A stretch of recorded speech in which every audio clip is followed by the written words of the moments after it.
we see a comet falling from the sky. No one knows whether it's truly a comet or something else. It shoots straight down and crashes into the sea. At that moment, regular citizens are busy with their daily routines near the coast. Suddenly, when the comet hits the water, a massive tsunami rises from the ocean. People panic and start running in fear. The wave is so huge that it completely covers a vast area. During the chaos, we see a little girl who falls while trying to escape. Just when the water is about to reach her, it stops. Why? Because there are warriors present. This is a world where martial arts are deeply ingrained, and many individuals know how to use advanced martial arts techniques. These warriors attempt to save the people. Some among them use ice powers and try to freeze the incoming wave. Unfortunately, the wave, created by the comet, is too powerful. Even their martial arts techniques are not enough to stop it. The water ends up engulfing the entire area and destroys everything in its path. In the next scene, a minister is shown rushing to the emperor. Out of breath, he tells him that something terrible has happened. Something fell from the sky, and a massive wave emerged from the ocean, causing widespread devastation. This event is officially recorded in the East Coast's archives for that year. The record states that a mysterious object fell from the sky and took many lives. However, no one knows what was inside that comet or why it even fell. And this is where the actual story begins. This entire sequence was just the prologue. We are then introduced to a character named Kelter, a butler from a noble family. He travels to a small fishing village by the sea to find a young master. When they arrive, he says it seems they've reached the fishing village. His companion asks, "Do you really think Master Shermu lives here?" They are there to find the illegitimate son of their family's master. Butler Chang is certain that the young master is here, though he wonders whether Shermu will come back quietly with them, especially since his father is gravely ill and does not have many days left. Chang tells them to stay calm while he goes to speak to Shermu. As they approach his cottage and knock, the door unexpectedly breaks open and falls in. They inspect the place, but Shermu is not inside. They check the entire room, but he is nowhere to be found. At the same time, some local boys, villagers and friends of Shermu, arrive and are angered by the intrusion. They say, "Look at what they've done." Just because they're high-ranking officials doesn't mean they can just barge in and break the young master's door. Another boy tries to calm the situation, pointing out the insignia on their clothing. He suggests that these men are from the powerful Jin family, and there must be some connection between Shermu and them, which is why they've come to take him. Hearing this, the boy who was previously furious changes his tone. He says, "So this orphan, the one with no father, is suddenly being claimed by the Jin family? Now that beggar is going to rule over us?" Meanwhile, Master Chang's companion remarks, "Shermu isn't here. Where do we find him now?" To this, Master Chang responds, "He must be nearby. Perhaps he's out fishing in the ocean." The scene opens atop a rocky cliff where Shermu is seen sitting quietly, blowing into a conch. As the sound echoes through the surroundings, Shermu is lost in the memory of his mother. His heart grows heavy as he recalls that this very place was where his mother died. Before her death, his mother had shared her last words with him. She spoke of her love for Shermu's father, a man who hadn't returned home in the past 14 years, not since the day Shermu was born. Despite his prolonged absence, she never blamed him. Instead, she understood the burden he carried. His father had chosen the path of martial cultivation. He sought to become a great warrior, a master of the martial arts. For this, he had left them behind. Shermu's mother urged him, with her dying breath, to respect his father deeply if they ever crossed paths again. But these memories filled Shermu with intense anger. He could not understand why his mother still spoke so lovingly of the man who abandoned them. How could a person leave behind his wife and child for the sake of martial arts? 14 years without a word. 14 years of silence. To Shermu, it didn't seem like duty, it felt like desertion. Consumed by rage and pain, Shermu leaps from the top of the cliff, shouting that he would never respect his father the way his mother had wished. He couldn't comprehend why she still loved a man who chose power over family. In Shermu's eyes, that man no longer deserved to be called a father. Beneath the water's surface lies a massive stone, pinning down a large clam. For 2 long years, Shermu has returned to this place, chipping away at the stone to free it. He believes the clam holds a mysterious power. Every time he draws near, a red aura seeps out of it and is absorbed by his body, enhancing his strength. It's this very energy that has helped him reach the 7th level of body tempering, a significant martial milestone. Shermu, now stronger than ever, picks up his shovel and continues breaking the rock. As he gets closer, he says to himself that he doesn't know why this clam ended up trapped here, but he's determined to free it. Not just because of the energy it gave him, but because he wants to repay the gift. It helped him grow stronger, and now he owes it freedom. At last, he removes the final piece of stone, and the clam is freed. Shermu feels an overwhelming joy, declaring that he's finally succeeded. But just as he celebrates, the weakened base of the rock collapses. A huge piece of stone falls, threatening to crush the clam once more. Shimu refuses to let it happen. He channels all the energy from his 7th level body tempering into his arms and tries to block the falling rock. But it's too heavy. Desperate, he forms his fists, gathers the last of his strength, and releases a mighty punch. The rock shatters into pieces, saving the clam, but at a great cost. Both of Shimu's arms are severed in the process. The immense blood loss causes Shimu to lose consciousness under the water. Just then, something incredible happens. From the freed clam, a small girl emerges. She rushes to Shimu, desperately trying to pull him to safety. Though she's young and unable to speak properly, her actions speak louder than words. She absorbs energy from the nearby pearls scattered among other clams and uses it to bring Shimu above water. Sitting beside his limp body, she cries out, calling him to wake up. When she sees his severed arms, she places her small hands over them and begins to pray. A red aura glows from her body and enters Shimu's wounds. Miraculously, his arms begin to regenerate. Shimu slowly begins to breathe again. But the peace doesn't last long. From beneath the sea, two figures emerge, residents of the ocean world. A young man and a woman. They spot the girl and immediately recognize her. She is the daughter of the heavenly clam, a sacred being of the deep sea. As the girl reacts nervously, the female figure scolds her companion, warning him not to frighten their princess. She steps forward, reassures the girl, and says they are only there to take her back home. She had been lost, and now they finally found her. However, the male companion is suspicious. He walks up to Shimu, places a foot on his chest, and accuses him of imprisoning the princess. To him, humans are dangerous and never to be trusted. He declares that Shimu should be killed then and there, and draws his blade with the intent to end Shimu's life. A princess suddenly appears and rushes forward, stopping right in front of everyone. Without hesitation, she wraps herself around Shimu's injured body and exclaims, "No, no, no! You cannot harm him. He saved my life." Another girl in the group interprets her words, saying, "I believe the princess is trying to tell us that we cannot kill him because he saved her life." However, a boy among them refuses to accept it. He insists, "I think we should finish this human right here. There must be some ulterior motive behind his actions. He must have saved the princess for a reason, some personal gain." Before the tension can escalate, a massive water vortex emerges from the depths. From within it, a teacher, a woman who appears to be their master, rises with grace. Both the students immediately bow in respect, asking, "Master, what are you doing here?" The master gently places her hand on the princess's head and says, "Look at this, our luck is incredible. We found our princess here, and it seems your fates are intertwined with each other. You are both meant for something greater." Then, turning to the girl, the master asks, "Tell me, where is your pearl? Where is your spiritual source?" But the princess seems clueless. She has no idea what happened to the pearl. The boy, now furious, yells out, "I'm sure this human has it. He must have stolen the pearl and kept it for himself." But the princess protests loudly, "No. That's not true. You can trust this human. He saved my life." The master calmly replies, "So, you're saying he saved your life? And in doing so, both of his arms were severed. Yet you used your energy to restore his arms. It's possible that in that process, your pearl transformed into energy and merged with his hands." Hearing this, the master adds, "Very well then. We'll leave him here." Her disciples, surprised, ask, "Master, do you really wish to let this human go?" The master responds, "Why not?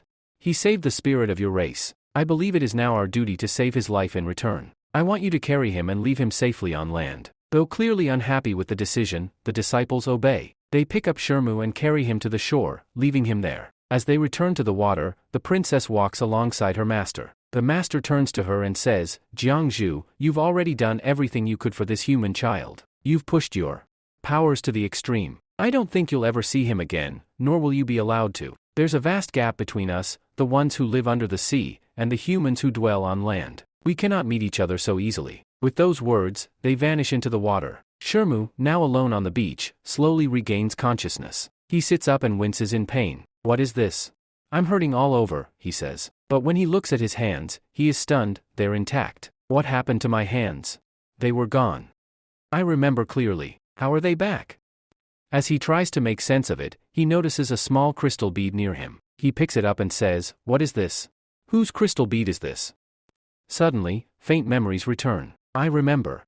There was a little girl. She pulled me out of the water and saved me." Now recalling more clearly, Shimu realizes he must return underwater. "Before I leave this place, I need to check on that pearl. Did I rescue it?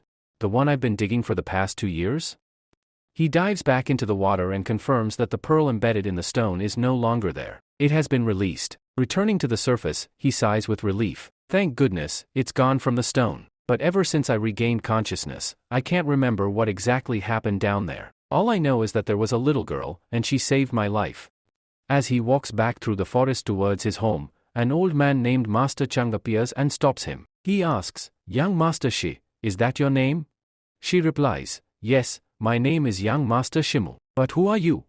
Master Chung kneels down before him and says, "I am Butler Chung. I've been sent here on behalf of the Jin family. Your father ordered me to come and bring you back to the Jin family estate." Shimu looks confused and asks, "You know my father?" "Yes," Butler Chung replies. "I know your father very well. He is a great and respected martial artist, a true warrior. He joined the Jin family in his youth and earned many achievements. Because of this, he became an important figure in the Jin family. But now," he continues, "your father is gravely ill and bedridden. He wishes to see you one last time before he dies. That's why he sent for you, so you can say your final goodbye." Shimu responds coldly, "Shimu is dead. The boy who left this village long ago died that day. Dead people don't return. So go back. You must be mistaken. There is no son of his here." Master Chung pleads with him. "Please, young master, you need to understand. Our master couldn't return all these years because of serious responsibilities. He left to master martial arts and couldn't come back due to the immense duties he had in the Jin family. But he still loves you deeply." Shimu interrupts angrily. "Do you really believe any responsibility can keep a man from his wife and child? Do you think a father would stay away just because he was busy? My mother died still saying his name, still loving him. But he never came, not even once. She died alone." As their conversation becomes more intense, a sudden arrow attack erupts. Master Chung immediately steps in front of Shimu and raises his arm to protect him. "Stay back," he commands. Two warriors emerge from the side, sneering. "Look what we've found," one of them says. "We knew if we followed Chung, we'd eventually find the young master. Now that we've found both, we are here to kill him." Butler Chung turns to them and says, "Biao brothers, what are you doing? You are part of the Jin family too. Are you trying to rebel?"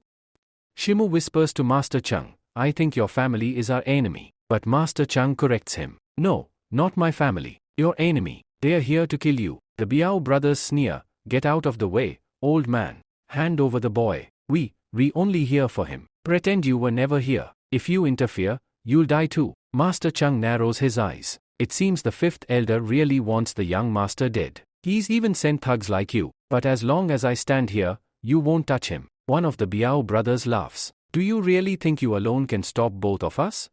They both charge at him. One leaps into the air and throws needles. The other rushes in with a large axe. Master Chung manages to block both attacks at the same time. Meanwhile, Shimu watches the energy from their attacks and thinks to himself, "They are strong.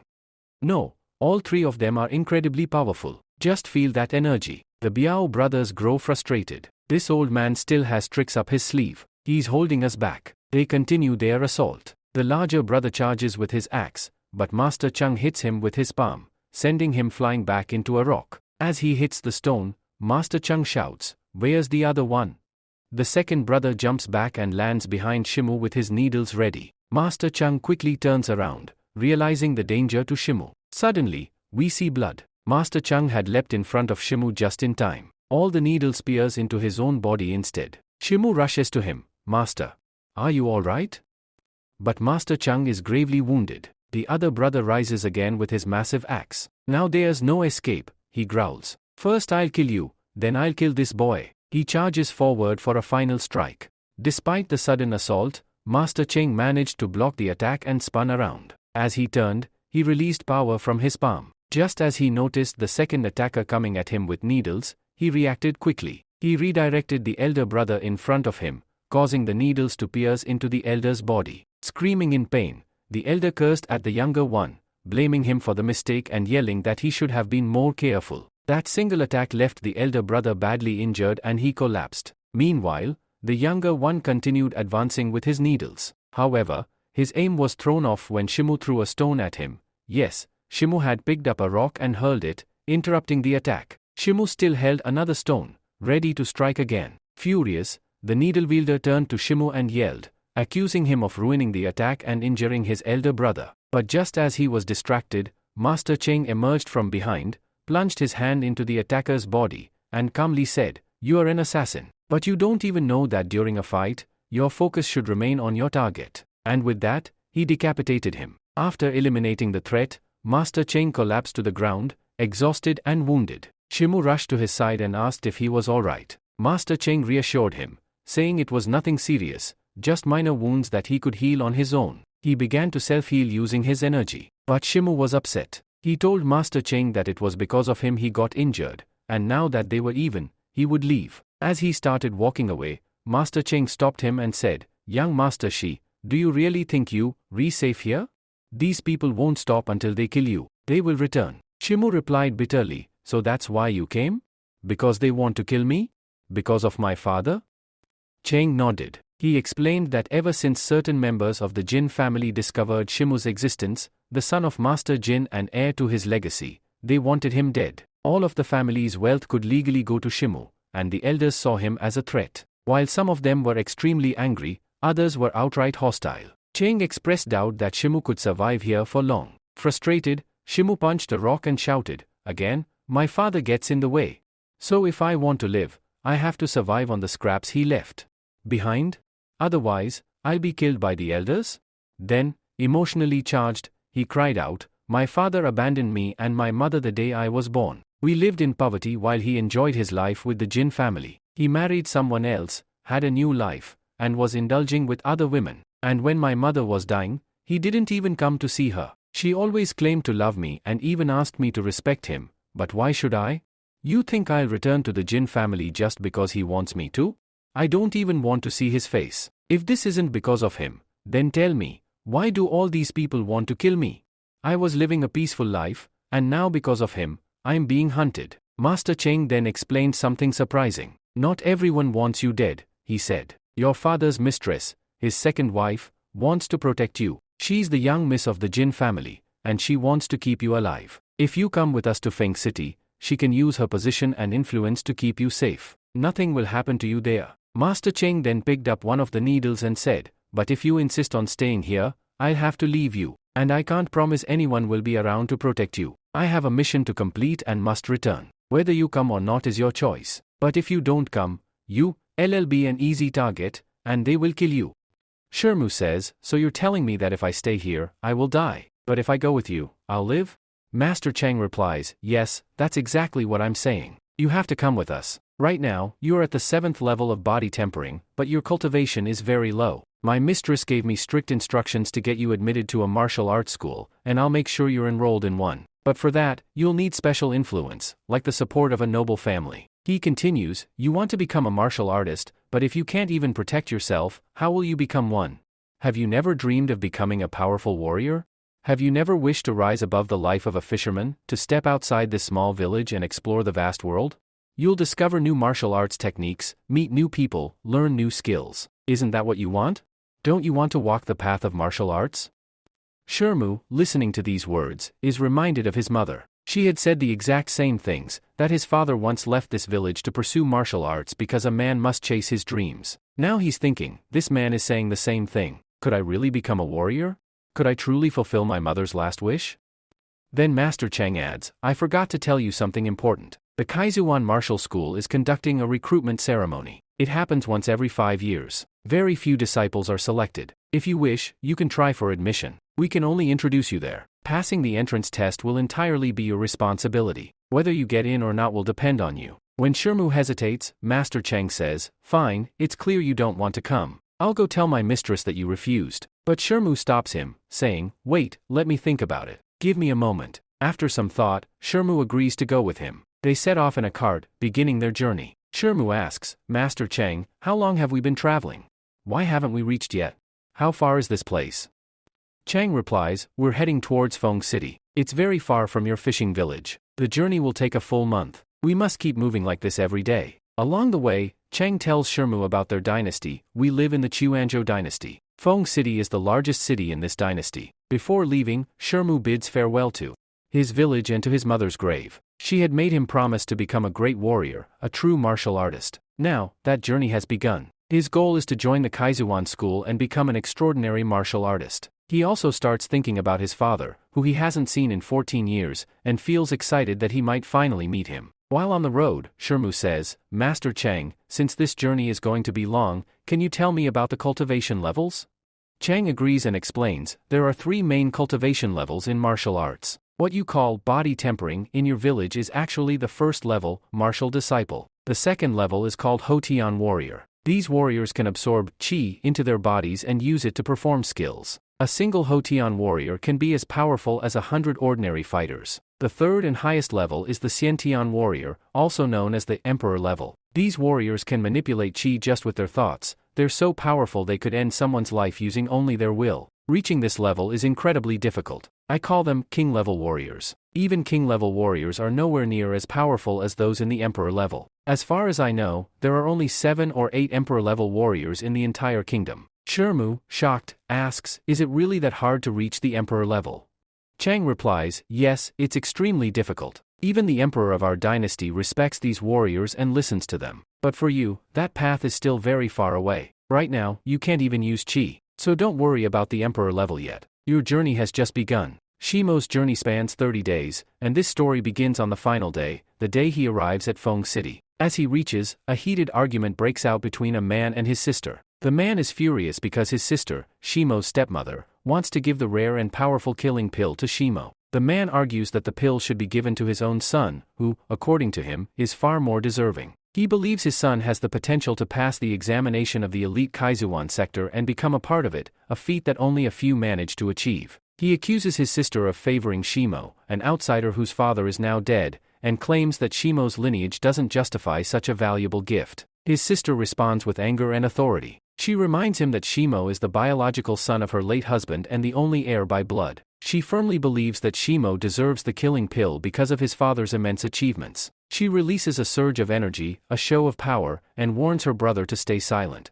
If he wants to argue, he can come another day, but today is not the day to make noise. She declares that she has made her decision. Shimo will receive the pill, and asks her brother to leave. Feeling betrayed, the man bitterly tells her that their sibling bond is over. From now on, she is no longer his sister. He storms out, just as a carriage arrives. Shimo steps down and stands at the gates, his uncle walking away in silence. When Shimo looks at his stepmother, she coldly informs him that he's late. His father passed away 2 days ago. She tells him to come inside and pay his final respects. Shimo is taken to the coffin. He asks for it to be opened. As the cloth covering the coffin is lifted, he sees his father's face and bows deeply. He places a special token, something his mother had entrusted to him, into the coffin. Speaking softly, he says that though he never accepted his father in life, he is offering this final respect only for the sake of his mother, who loved him dearly until her last breath. Turning to the others present, Shimo declares that he has no personal bond with the deceased. It was his mother who loved this man and called him Shimo's father.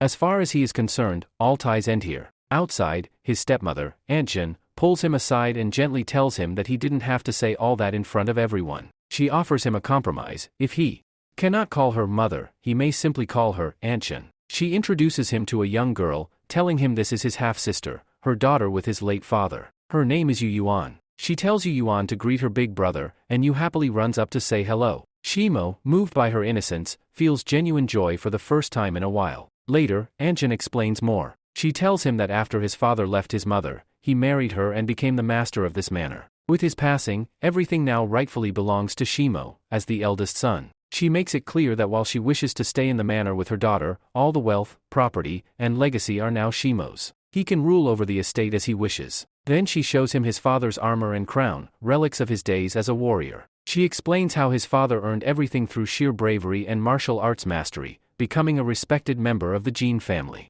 Now, Shimo has 2 choices. First, he can inherit everything, live a life of comfort and peace, and his future generations can enjoy the legacy without ever lifting a finger. Second, he can give up all claims to the inheritance and instead accept the killing pill, a rare and powerful item. It would enable him to cultivate qi, the inner energy necessary to even qualify for the Kaizuan Martial Arts Academy. Currently, he lacks the ability to gather qi, but absorbing the pill would change that. Anshin warns him, this path is dangerous. Many within the family are unhappy about the pill being given to him. Some, like the Biao brothers, have even tried to kill him. Others deny his father's accomplishments altogether and want the pill for themselves. She offers him a choice, take the safe road and live in comfort, or choose the hard path, accept the pill, and forge his destiny with his own strength. Shimo listens carefully. He remembers the promise he made to his mother, to become the greatest warrior in the world, someone so powerful he could split the heavens and the earth. He knows now what he must do. He looks at Anchen and says with conviction, if the killing pill is the key to fulfilling my mother's dying wish, then I will take it.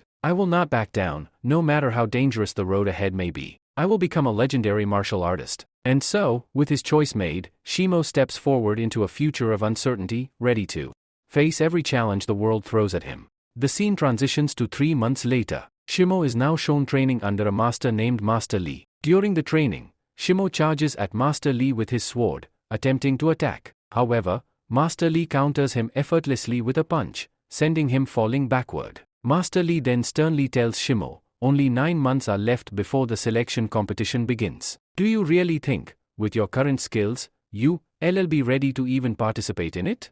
From what I see, you won't even pass the selection exam. Shimo, trying to prove himself, says, Master, look at how I've cut through those dummies. I think I've gotten much better. Before this, I had never even held a sword. Master Li shakes his head and responds, you call this training? Just because you've sliced a few practice dummies, you think your swordsmanship has improved? You are only scratching the surface. The technique you are learning now is called Gale of the Blade. When you truly master it, you'll be able to slice an entire mountain in one strike. He continues, right now, you are only managing to cut through a few dummies. There's still a long road ahead for you. This is a special technique consisting of 13 precise steps. Watch carefully, I'll demonstrate. With that, Master Li picks up his sword and positions himself. When you master this technique, you'll be able to execute 13 slashes in a single strike, he explains. He launches an attack with tremendous force, but only 5 slashes appear. This is because I haven't yet reached the 13th level. Until then, this skill isn't truly complete, he says. He points toward a boulder that now bears the marks of his powerful attack and continues, did you see? I was able to land 9 slashes in one strike using this technique. That means I've currently mastered it up to the 9th level. If you can reach the 13th level, even Emperor-level masters won't be able to stand against you. You'll be able to defeat them with ease. Both of them sit down to catch their breath. Master Li then looks at Shimo and asks, I still don't understand how a kid like you has so much money. You do realize how expensive my private fees are, right? I own a private training club, and to train someone like you specifically, I've been paid a hefty sum. Shimo quietly responds, before my father passed away, he left me a large inheritance. I've received a significant share of that wealth. I want to use all of it to prepare myself so I can gain admission into the Kazuvan sector.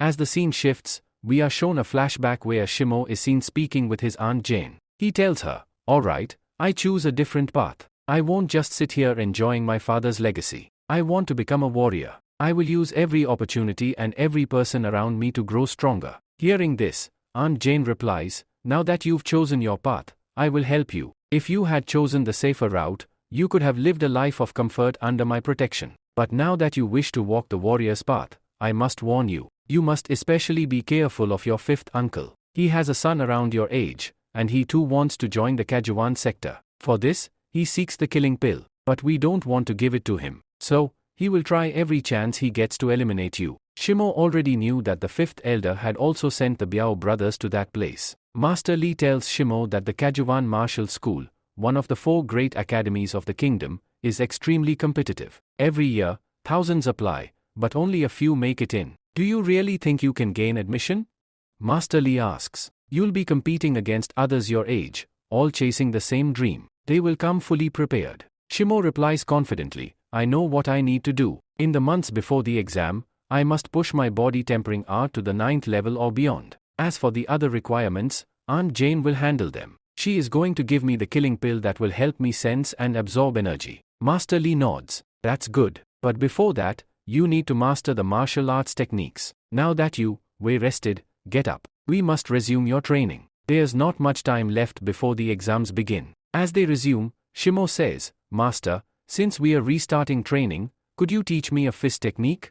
Master Li raises an eyebrow. You've asked me about this before. Do you like hand-to-hand combat? Martial artists like us usually rely on swords. Fist techniques are only learned as a backup, in case we ever lose our weapon. They are hard to master. Are you sure? Yes, Master, Shimo replies. I want to learn it. Very well, Master Li says. Since you, Wei already grasped some basic techniques, I'll now teach you the stone-breaking fist. It's a powerful technique from the Yellow Martial Academy. But to use it, your body must be extremely strong. Fist techniques rely heavily on physical conditioning. Master Li points to a large mud boulder filled with grains. You must strike it until you break it. Only then can we move to the next steps. He explains the training sequence. Break the mud boulder filled with grains. Train with a clay pot filled with broken stones. Finally, strike a large iron jar filled with sand until it shatters. Only by completing all 3 stages can Shimo truly begin learning the stone-breaking fist. Shimo begins punching the boulder with determination, while Master Li observes and gives instructions. Eventually, Shimo delivers a powerful punch and the jar shatters, scattering the grains. He turns to Master Li and admits, I've already broken a large rock boulder with my bare hands once before. Impressed,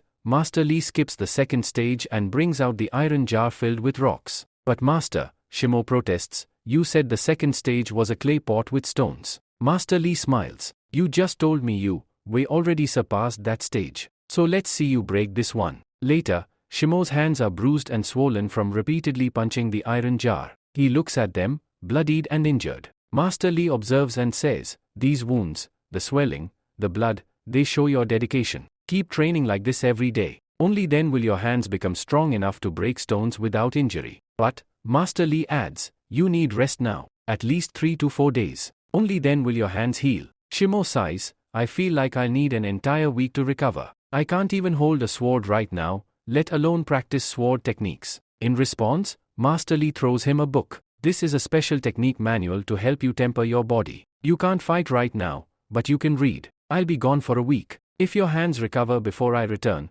come find me, you know where I live. I'll resume your training then. That night, Shimo lies in bed, exhausted. Suddenly, a red mist begins to emerge from his body, surrounding him in a glowing red aura. It causes him intense pain, and as he grabs the bed tightly, the frame shatters under the pressure. He sits up in shock, looking at his hands, and realizes they've fully healed. Amazed, he whispers, what just happened? Master said it would take 4 to 5 days, but my hands are healed in a single night. And this red aura, was it the same energy I saw in the water?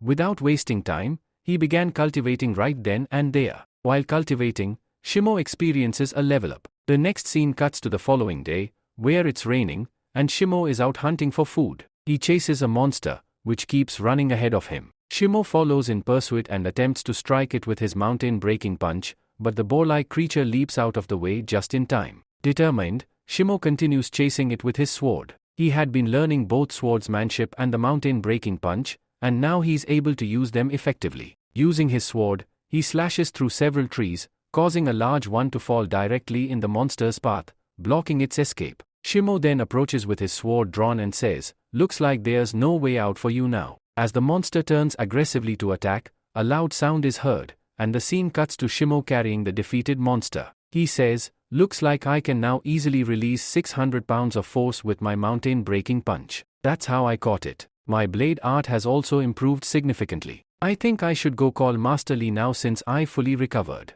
However, when Shimo returns home, he's startled to see light coming from inside, as if someone lit a fire. He's confused because no one should be in the house at this hour. He rushes to the door, flings it open, and demands, who's there? Who dares enter my home?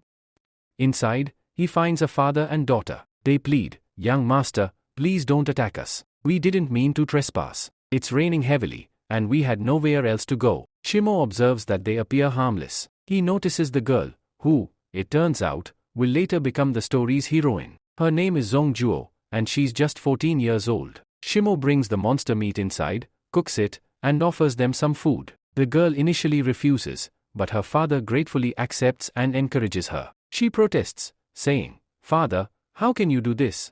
We barged into his house at night, and now we are eating his food too. Shimo assures them, there's nothing wrong with it. Please, eat if you are hungry. He kindly invites Juo, saying, young Miss Juo, you must be hungry. Please have some. Eventually, both father and daughter accept the offer and start eating. They sit and talk for a long time. The father explains their situation.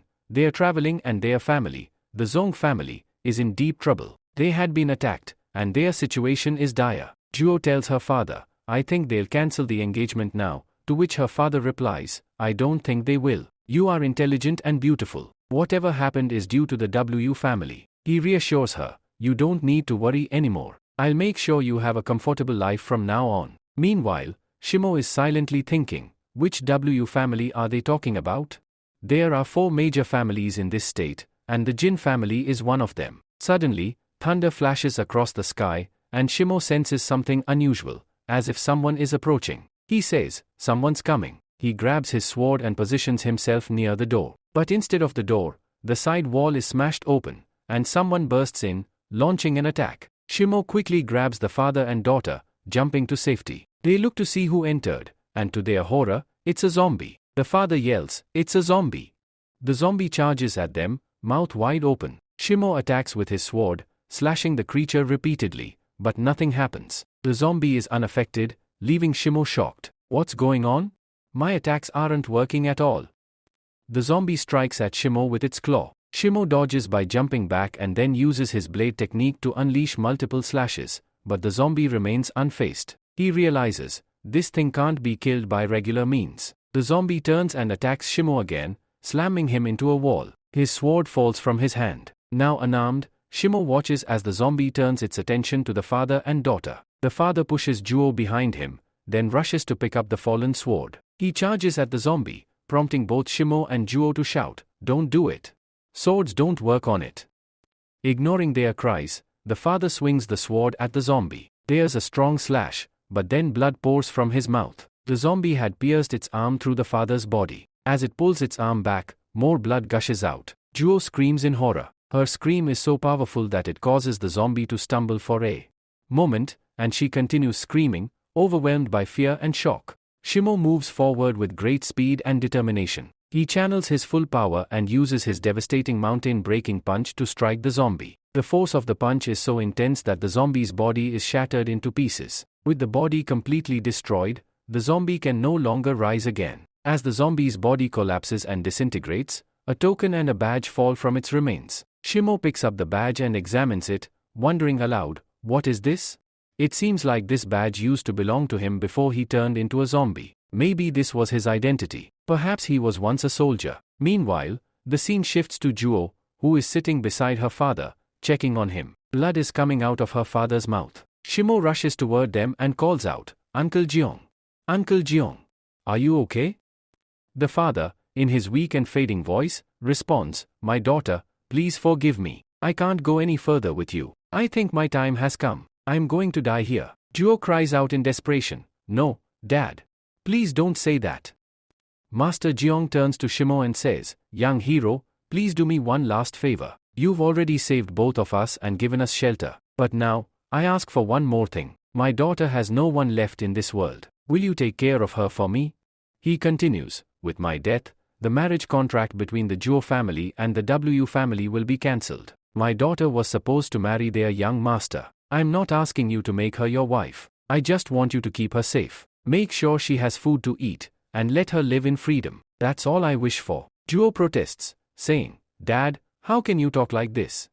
But her father remains calm and says, my time is over. I can't hold on any longer. I have to leave you in good hands. With his trembling hands, he takes out a small wooden box from his pocket. He offers it to Shimo, saying, keep this box as a token. Consider it part of her dowry. I entrust my daughter to you. Please take good care of her and this box as well. But before Shimo can take the box, it slips from the dying man's hands and falls to the ground. At that moment, Master Jeong passes away. Juo screams out her father's name, crying uncontrollably beside his lifeless body. The next scene shifts to the morning. Shimo buries Master Jeong, building a grave right where he died. Standing by the grave, Shimo turns to Juo and says, Miss Juo, I think we should leave this place. We can't stay here any longer. He then takes her along with him, heading through the forest toward Master Li's house. As they were walking along the path, she turned to him and said, there's no need for you to call me Miss Jeong here. And if you want, you don't have to take my father's words seriously either. What he said on his deathbed, those aren't things you're obligated to carry as your responsibility. Listening to her, he nodded and replied, yes, you're right. Then Miss Jeong added, if you want, you can leave me with the W family. I don't think they're bad people. They won't harm me. Shimo agreed, yes, I think that's the best choice. I'll take you to the W family. They'll take good care of you. Your hopes should be fulfilled. And if you, like, you can just call me Shimo. She responded with a smile. Sure, brother Shimo. And if you want, you can just call me Miss Vayu. At this point, Shimo took out a box and handed it to her, saying, Miss Jong, now that everything between us is over, based on your father's words, we're not meant to have any ties. Why don't you take your belongings back?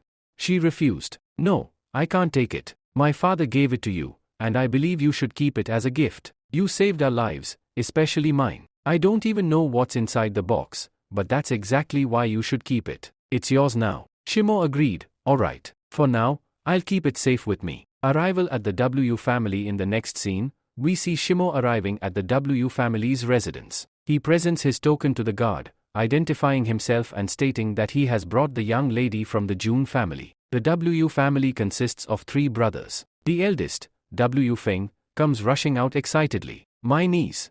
You finally arrived. Where is your father? Why didn't he come with you?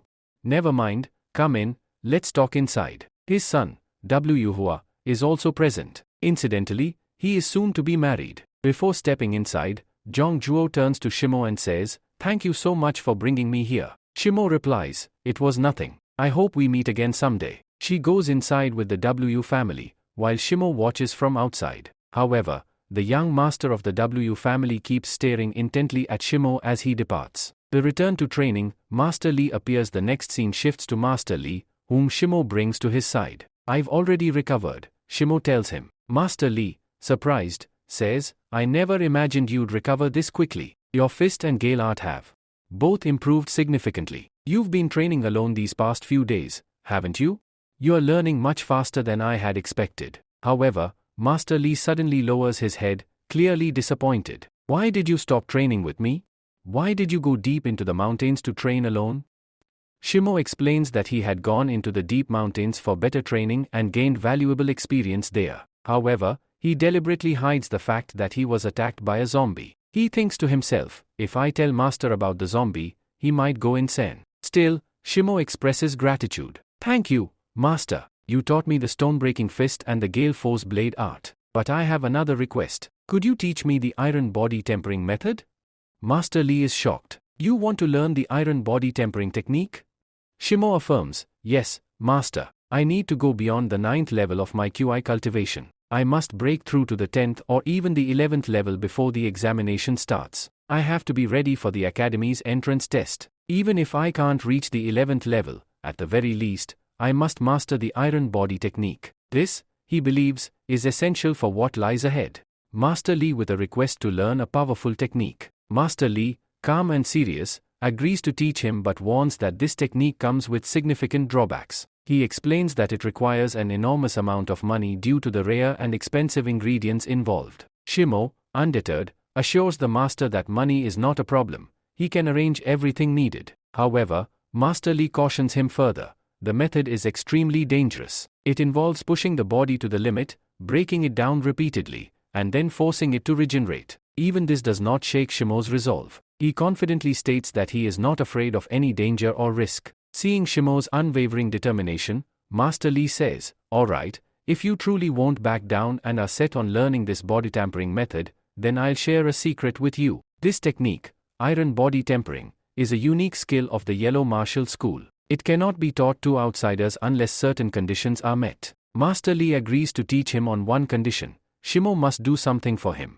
Intrigued, Shimo asks if it's about more money, joking that if he keeps paying, he'll go broke. Master Li smiles and tells him that it's not about money this time. Instead, he lays down a different request. 3 months from now, a martial arts tournament will be held, featuring clubs from all over. Master Li wants Shimo to fight on behalf of his martial arts club. If Shimo accepts this request, only then will Master Li teach him the iron body tempering technique. The W family's ritual. The scene shifts to the W family residence, where a young girl named Miss Zuo is part of a ritual. She is seated as a small cut is made on her finger, and her blood is collected into a ball. As the blood mixes with the water, smoke rises, but then, everything returns to normal. This result infuriates the uncles present, and even the magician conducting the ritual is shocked. They were hoping her blood would trigger a special reaction, revealing her connection to a powerful bloodline. But nothing happens. Miss Zuo had earlier spoken of a zombie that attacked her and her father, which led to her father's death. She confirms this when asked again by the W family. Uncle W Feng then questions her further. Before your father died, did he give you anything special, something your family considered a great treasure?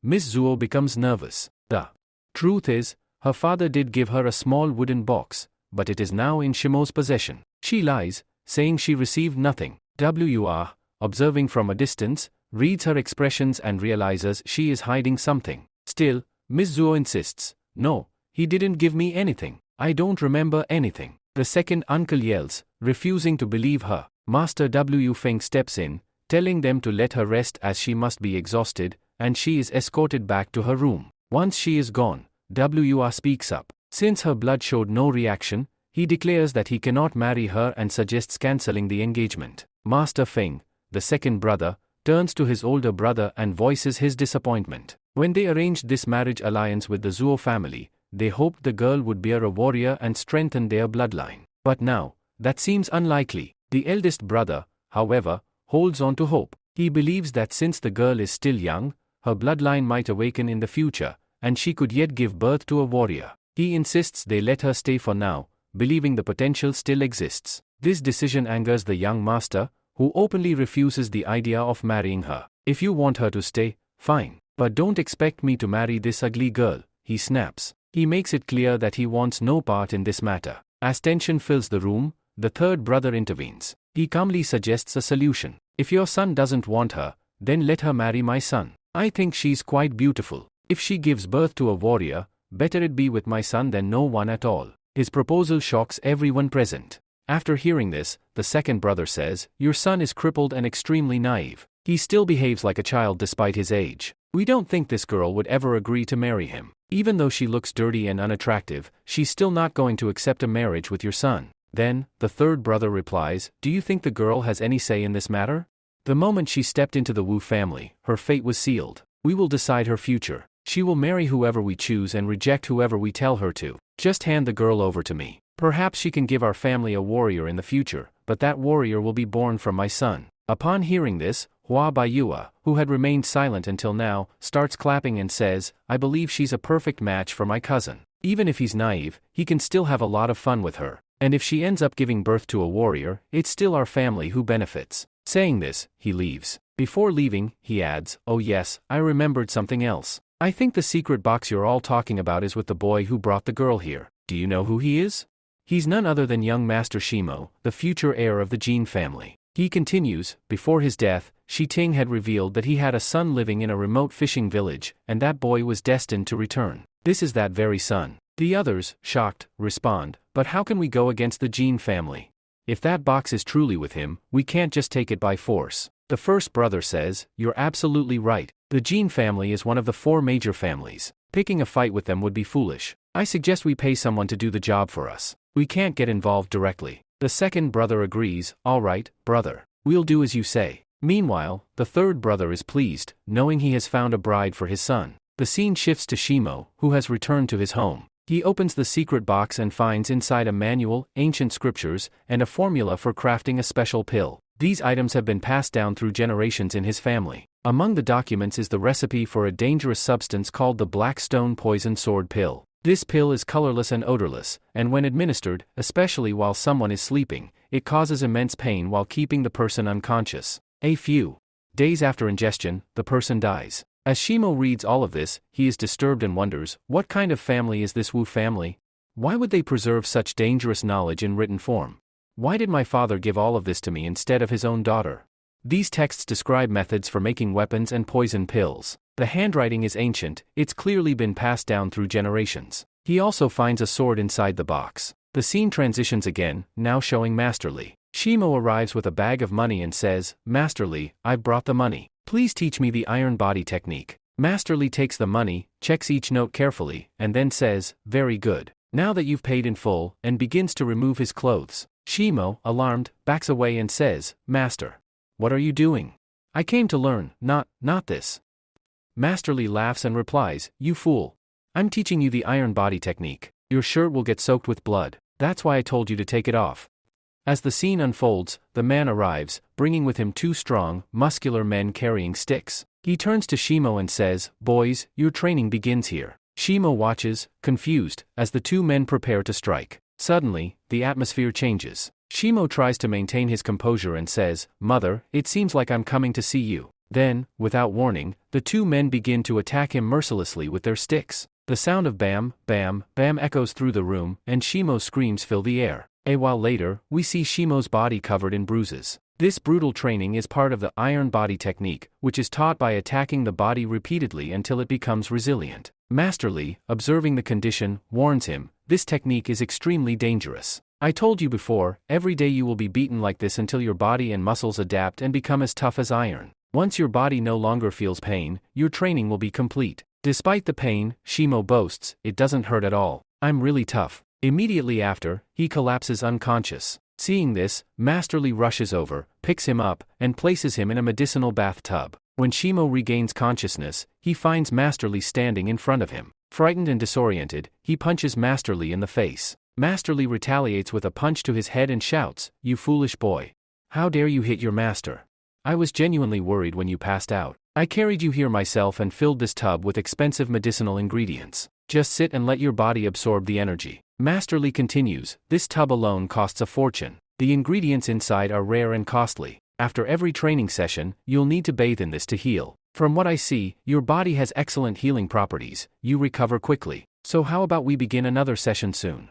Shimo, still exhausted, pleads, "No, Master, not right now. Please let me rest for a while." Master Li agrees. "All right, for now, just relax here. After you're done, you may do whatever you wish. But eventually, find a place to stay nearby. Don't even think about staying in my club." With that, Master Li exits. Left alone, Shimo rests in the tub, letting the medicinal ingredients soak into his body. He notices their effect and says to himself, "These ingredients are amazing. I can feel my internal energy rising. If I continue like this, I'll soon advance in my cultivation and reach the 10th level of body tempering." Excited at the prospect, he continues, "If I achieve that, getting admission to Kaijuan school will be much easier. I'm finally getting closer to my goal." He relaxes and reflects, "I never expected this. My mother wouldn't have imagined it either. If she were alive today, she would have been proud to see how close I've come to becoming a warrior, and soon, a great martial artist." Despite this progress, Shimo becomes thoughtful. "Master Li is taking a lot of money from me. I'm even paying for the water I bathe in.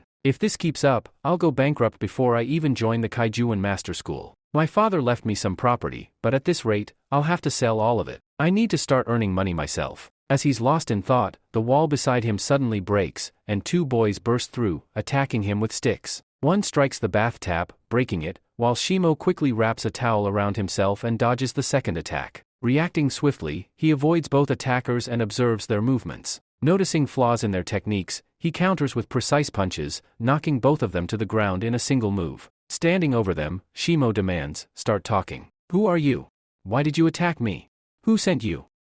The two boys remove their masks and plead, "Brother Shimo, please calm down. We heard about your amazing progress as a martial artist and wanted to see it for ourselves. Reaching the 10th level of body tempering is extraordinary." They introduce themselves as Fang Lu and Gao Zhuan and explain that they are also disciples of Master Li. They trained in martial arts under him as well. Shimo, still cautious, asks, "So why are you here?"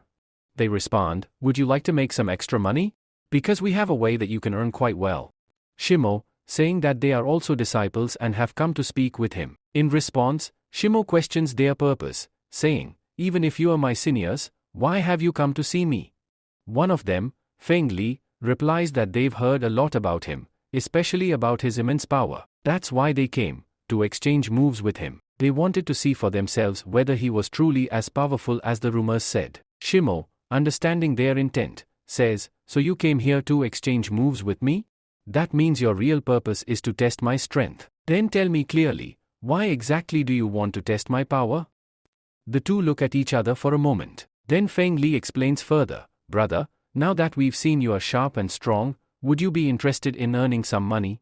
Gao Zhuan adds, "Yes, we've actually come to ask if you'd like to make some money." At this point, Shimo is indeed in need of money. Feng Li then shares more details. "We, the brothers, run a group called the Black Fox Actor. It used to be a very powerful group back when our second brother was alive. There were 3 of us originally, but after his death, our group became significantly weaker. Their second brother was known as Fear Fist, a title earned because of his incredible punching power. He could injure someone severely with a single strike, which made rival groups fear them. Because of that, the Black Fox actor group rose rapidly in power. But then, their second brother died due to an illness. After his death, everything changed. Their group began to decline, and another group, the Shui Gang, started attacking them repeatedly. Shui Gang even took over a lot of their territory, including many shops. Now, the Black Fox actor group is left with only 3 shops on the north side. The Shui Gang has threatened to attack again in 3 days and seize those last remaining shops as well. This would cause severe damage to their group.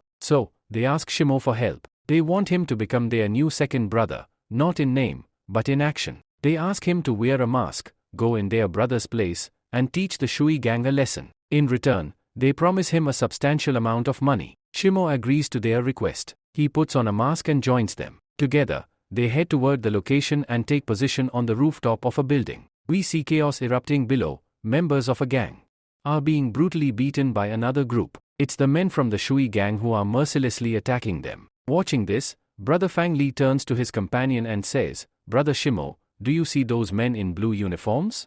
They belong to the Shui Gang." But to their surprise, Shimo isn't standing beside them. He had already descended into the chaos below. Shimo, swift and fearless, charges forward. He punches the first opponent using his fist technique, sending him flying back with immense force. His 2 companions follow him down, and the fight begins in full swing. Shimo's combat skills are extraordinary. Armed with a stick, he also employs his signature Gale Sword technique, which proves to be devastating. With each strike, opponents are knocked back one after another. He's seamlessly blending this technique with his powerful fist technique. Meanwhile, atop a ledge, 3 skilled fighters from the Shui Gang are observing the battlefield. One of them remarks, "Look, it seems like the dead has returned. That's Fierce Fist, their second brother. But it can't be. He's supposed to be dead. Maybe it's just a cheap copy wearing a mask." Curious, they leap down to confront the man themselves. These 3 are no ordinary fighters. They easily overpower many disciples on the ground.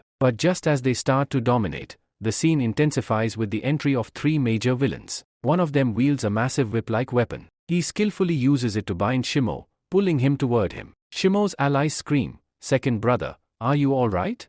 But as they worry, the other 2 villains launch a fierce attack on Fang Li and Gao Jua. The main villain steps forward and sneers at Shimo, saying, "Fierce Fist, we heard you were dead. How are you standing before us?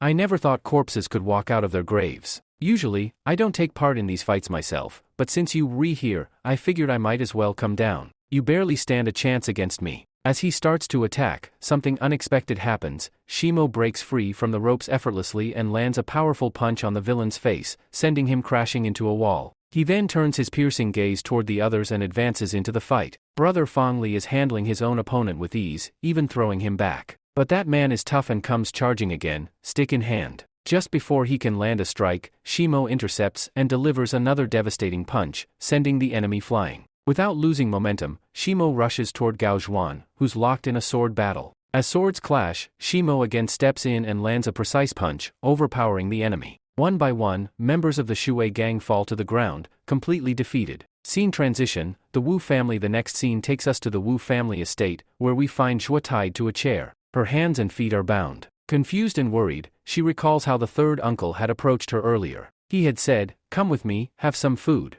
Then I'll take you to someone special." After eating, she lost consciousness. When she awoke, she was tied up, and in front of her stood a chubby, slobbering boy. She exclaimed, "What is going on?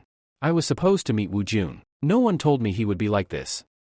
The boy, unable to walk properly and behaving like a madman, slowly approaches her while repeatedly mumbling, "Wife, wife." It's revealed that he was told she would be his bride. Zhuai is horrified at the situation she has been dragged into. Final scene, back at the market. Back in the market, Shimo removes his mask. He turns to his clients and says, "There, your job is done." The grateful shopkeepers reply, "Brother Sure, thank you so much. You've saved the last of our shops from the Shui Gang. You're truly incredible." They hand him the promised payment. Guan adds, "We really taught them a lesson today. You helped us take revenge after they attacked us before. I doubt they'll dare to move against us again anytime soon." Shimo replies calmly, "There was a deal between us. You paid me, and I got the job done. If that helped you get revenge, then that's just a bonus. There's no need to thank me. As Shimo begins to leave the place, Feng Li calls out to him and says, "Listen to me. That day you were sitting there bathing in the medicinal bath, and inside that tub were many expensive medicinal ingredients. If you need some extra money, you could work more for us. My advice to you is that you should join our Black Fox sector. If you do, things will get better for you, and you'll receive a monthly payment here." Shimo replies, "No, I can't join your sector. In fact, I can't join any sector right now, because I am about to apply for admission. I want to join the Kaizuan Masters Academy." Then he adds, "But if someone comes around again to cause trouble, then maybe we can do business again. You pay me, and in return, I'll handle the work for you. But I have one condition: no one should find out about my identity. No one should know that I am helping you. No one should know that I'm Shimo, the young master of the Jin family." To this, Feng Li responds, "Of course, that's exactly why we have this mask. We won't tell anyone that you're helping us." Shimo agrees and says, "All right then. For now, I'm leaving. If anything comes up, call me." After Shimo leaves, Gazuan turns to Feng Li and asks, "Why did you invite him to join our sector?" Feng Li answers, "Didn't you see? When he wears that mask, it feels as if our second brother has come back to life. His martial arts style aligns perfectly, and after putting on that mask, even his aura matches our second brother's. That's why I was thinking, if only our second brother could return to us somehow." Jun, continuing from the last scene where he was approaching the heroine in a rather unsettling manner, drooling and appearing quite creepy. However, the scene quickly takes a surprising turn. Jun pulls out a rattle from his pocket and hands it to Zuo, saying, "Protect this." Zuo is taken aback. She thinks to herself, "When I first saw him, I thought he was just a pervert coming toward me, maybe even trying to harm me. But all he really wants is to play." She begins playing with the rattle in front of him while sitting on a chair. But poor Jun is so short that he can't even reach the rattle properly. Zuo sighs in relief, thinking, "Looks like I narrowly avoided something terrible." As she reflects, she remembers that it seemed earlier like they were trying to marry her off to Hua. But suddenly, the elders decided to marry her to Jun instead. On top of that, the third uncle had drugged her and now she's tied to a chair. She realizes she's lucky that Jun turned out to be foolish and harmless. Not only did he untie her, but he also just wanted to play, without causing her any harm. Zuo then begins to suspect the real motive behind all of this. What does the W family want from us? It must be something valuable from my father. Perhaps it's that mysterious box he gave to young Master Shimo. Why would he give it to him if it was so special? Why not me? Suddenly, she has a realization. If they are after the box, then they'll likely go after Brother Shimo next to get it. They must know who picked me up and where that box could be. With that thought, she quickly stands up and decides, "I can't stay here any longer. I have to go to the Jin family and warn Shimo. They'll come after him for the box." As she tries to leave, Jun clings to her sleeve and asks, "Wife, where are you going?" Zuo gently tells him, "I have to go. Please let me go. I can't stay here." Jun is shocked and starts crying loudly like a child. "My wife is going to run away. My wife is going to run away." He wails. She tries to calm him down, places her hand softly on his head, and says, "Please forgive me, but I don't think we are meant to be together. I shouldn't even be here. I need to leave to save someone's life. Can you help me?" Hearing this, Jun gets emotional. He rushes back to his box of toys, pulls something out, and returns with a keyring. He holds it out to her. Zuo is confused. "What am I supposed to do with this?" Jun points to the side. There's a window with a lock on it. He gestures that these keys will unlock it. Zuo takes the keys, hurries to the window, unlocks it, and escapes. As she runs away, some of the W family's guards on night duty spot her and start chasing her. The scene then shifts to the Jin family household. Here, a young master from the Wang family, named Wang Dia, arrives with a spear and launches a surprise attack. The disciples of the Jin family try to fight him off, but none can stand against him. Even without fully drawing his spear, Wang Dia easily defeats them all. He wasn't there for revenge, but to test their strength. After beating them, he mocks them, saying, "You're all too weak. Maybe the Jin family should be removed from the 4 great families." Just then, Shijuohan, the younger sister of Shimo, arrives. She tells everyone to step back. She will take on Wang Dia herself. Juohan steps forward with her sword, ready to launch an attack. At the same time, young Master Wengatia approaches from the other side, wielding his spear. The two clash weapons with intensity. Juohan's martial arts are impressive, showcasing her skill and control. As their duel progresses, they come closer and lock eyes with intense focus. Juohan strikes, and Vengatia steps back, blocking her attack with his spear. He quickly unsheathes it, jumps into the air to avoid the attack, and maneuvers behind her. He charges forward, spear aimed straight at her face, but stops just before it touches her eyes. He then leaps back, grabs his spear again, and mocks her. He says, "I believed the Jin family was one of the 4 great families, but your level is pathetically low. I realized after coming here that you are not even strong enough to fight our servants. You are far weaker than our Wang family." He turns to leave, adding, "It won't be long before the Jin family, and this entire household, falls into the hands of the Wang family." Zhuohan silently listens, standing still. As he walks away, he stops again and asks her name. She responds, "My name is Zhuohan." He nods. "I'll remember that name. I'm Vengatia Hao, young master of the Wang family. Remember my name as well." With that, he bids her goodbye and leaves. Zhuohan, still standing there, blushes slightly. It seems like something is beginning to develop between them. A glimpse into Jin Gang Martial School. The scene shifts to Jin Gang Martial School. A club member, who is also from the Jin family, arrives and reflects. He recalls how his uncle sent him there to find a suitable young lady from the Jin family to marry. But to his disappointment, all he found was weakness and mediocrity. He admits, however, that Zhuohan stood out. Her cultivation level was high, and she was quite charming. As he enters the building, he hears shouting from inside. Members of the Shui gang, including their top 3 thugs, are inside, beaten and crying. He asks them who dared to beat them up like this. They respond that Fierce Fist has returned and overpowered them badly. Not only that, but they failed to take control of the place because of him. Vengatia, surprised, says if Fierce Fist truly has returned, then it's no wonder they lost. But another boy insists that it wasn't the real Fierce Fist. This person was even stronger than the original. He believes the man was at the 10th level of body tempering. Vengatia becomes excited. He says, "Interesting. I think I finally found someone worthy to fight. I challenge him to a duel tomorrow at 2 p.m. Let's see if he can stand against my blazing spear art." Meanwhile, Shimo's story unfolds. The next scene shows Shimo practicing at home. Suddenly, a boy runs in, telling him that a girl is outside. When Shimo steps out, he finds Zuo running toward him. She rushes into his arms, and he asks if she is alright. Behind her, guards from the W family stop in their tracks after realizing she has entered the Jin family's territory. They retreat to inform Master W. Shimo brings Zuo inside and asks what happened. He's shocked and upset that the W family treated her so cruelly. He hadn't expected it and regrets ever leaving her with them. Determined, he gets up, saying he'll go teach them a lesson for their mistreatment. But Zuo grabs his hand and pleads with him not to go. She warns him about the 3 brothers of the W family, especially the third one, who is wild and extremely dangerous. She says, "If you go there, they will treat you horribly. Forget about revenge for now. Tell me, do you still have the box my father gave you? Did you open it? Do you know why he entrusted it to you?"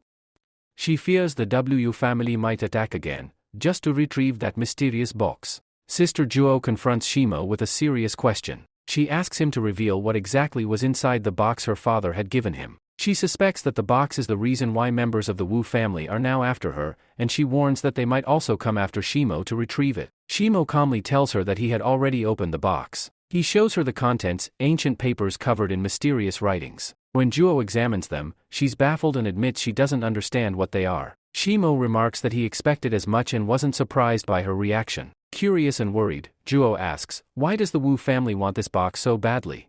What could be so valuable in it?" She then sincerely apologizes to Shimo, acknowledging that he got dragged into this mess because of her and her father. Now, because he possesses the box, the Wu family will come for him too. Shimo reassures her, saying, "Miss Zhuo, there's no need to worry. As long as you are within the Jin family's protection, you'll be safe. They won't dare attack openly while you're here. I suspect they are searching for you everywhere outside, but they won't enter this place. For now, stay here. You'll be safe in the Jin household." Zhuo hesitates, wondering aloud how she can possibly stay there. But Shimo insists she can, and she shouldn't stress about it. He offers to get her some food, assuming she must be hungry. The scene cuts to the Wu household, where Wu Jun is frantically shouting, "My wife! My dear, where did you go?" Nearby, Wu Hua coldly suggests that she likely tricked them and escaped. Just then, 2 guards enter and report to the master that they have information. The master, visibly agitated, demands to know where the girl is and why they haven't captured her yet. One guard informs him that the girl has taken refuge in the Jin family household, and they couldn't follow her inside. They ask whether to gather soldiers and attack. Before they can continue, the third master, in a fit of rage, pulls out a knife and kills the guard. The third uncle is furious, his son's wife has just escaped from under their noses. Wu Hua tries to calm him, saying that they cannot openly invade the Jin family's territory. But he adds that he has a clever idea to extract the girl without direct confrontation. He emphasizes that they won't just go after the girl, they'll also deal with Shimo. Third uncle, intrigued by the plan, urges him to act quickly, declaring he won't let the girl go so easily. Wu Hua smirks and says, "Uncle, who said I was ever planning to let them go?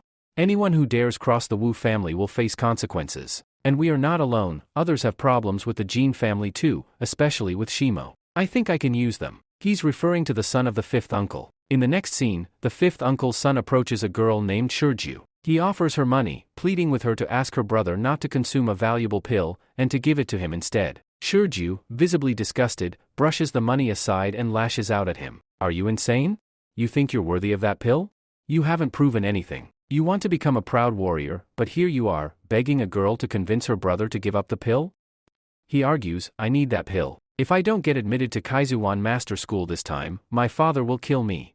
But Shurju coldly replies, "I don't care what your father does. If you really want to prove yourself, there's a competition coming up between the 4 martial clubs. Compete, win, prove yourself. Then, maybe I'll talk to Shimo about the pill." He protests, saying he's too weak to win against any of them. Shurju walks away, leaving him with a sharp comment, "That means you truly are weak, and you don't deserve the pill." As she leaves, Wu Hua is revealed to be nearby, eavesdropping. He steps forward and tells the young man, "You're not going to get the pill this way, but I can help you. In return, you'll do something for me. Help me, and the pill will be yours."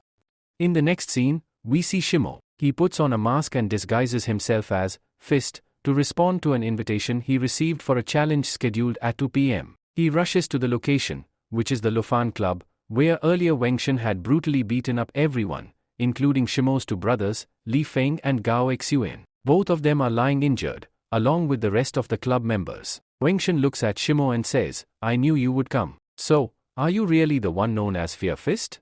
His brothers, however, warn him, saying, "Second brother, you shouldn't have come here." Shimo walks up to Feng Li and asks if he's okay. He adds that they shouldn't have taken the fight. Their opponent seems extremely powerful. Feng Li explains that this opponent is the top martial disciple of the area, and the reason he's known as the most powerful in Fang City is because he single-handedly defeated every fighter from all 4 major clubs in the last competition. That fighter is none other than Wengshen Hao, the young master of the Feng family. Wengshen stands tall and says, "I don't know if I'm really the top martial artist around here, but this fight will surely determine who's the best among us." With that, he unveils his spear and challenges Shimo, saying, "Fight me. Let's see who wins." Shimo replies coldly, "You are nothing but a small insect. Do you really think you can walk into our territory and challenge us like this?"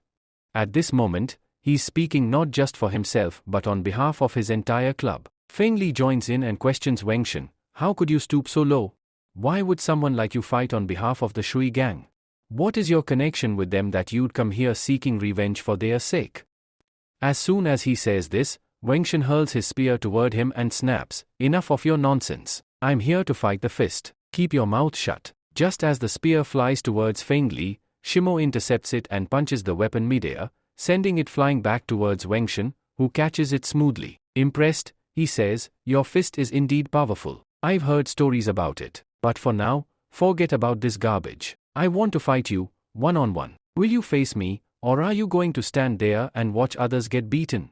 Saying this, Wengshen launches an attack. He approaches Shimo, intrigued by his strength, and wants to find out which of them is stronger. As he gets close, he uses a special technique with his spear, infusing it with tremendous energy and attacking. Shimo quickly draws his sword and starts blocking the incoming energy attacks. A fierce battle begins. Wengshen suddenly leaps high into the air and launches a strike from above. Shimo steps back to avoid it. As he retreats, Wengshen tries to strike at Shimo's feet from below, but Shimo leaps up in time. The intense fight continues for a long time. Both fighters are constantly pushing each other back, sometimes Shimo retreats, sometimes Wengshen. At one point, Shimo plunges his sword into the ground and flings some stones toward Wengshen. The stones fly at high speed, and while Wengshen blocks them with his spear, Shimo's sword comes flying through the gap. Wengshen manages to block the sword's tip with the tip of his spear, but at that exact moment, Shimo uses his fear fist technique and punches the back of the sword's handle with tremendous force.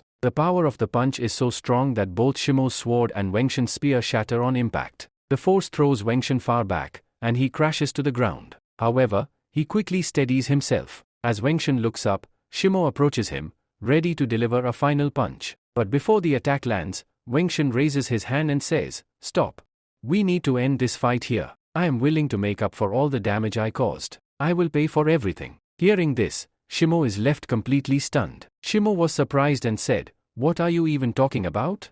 You came here, challenged us to a fight, and now you, re-stopping it whenever you feel like it?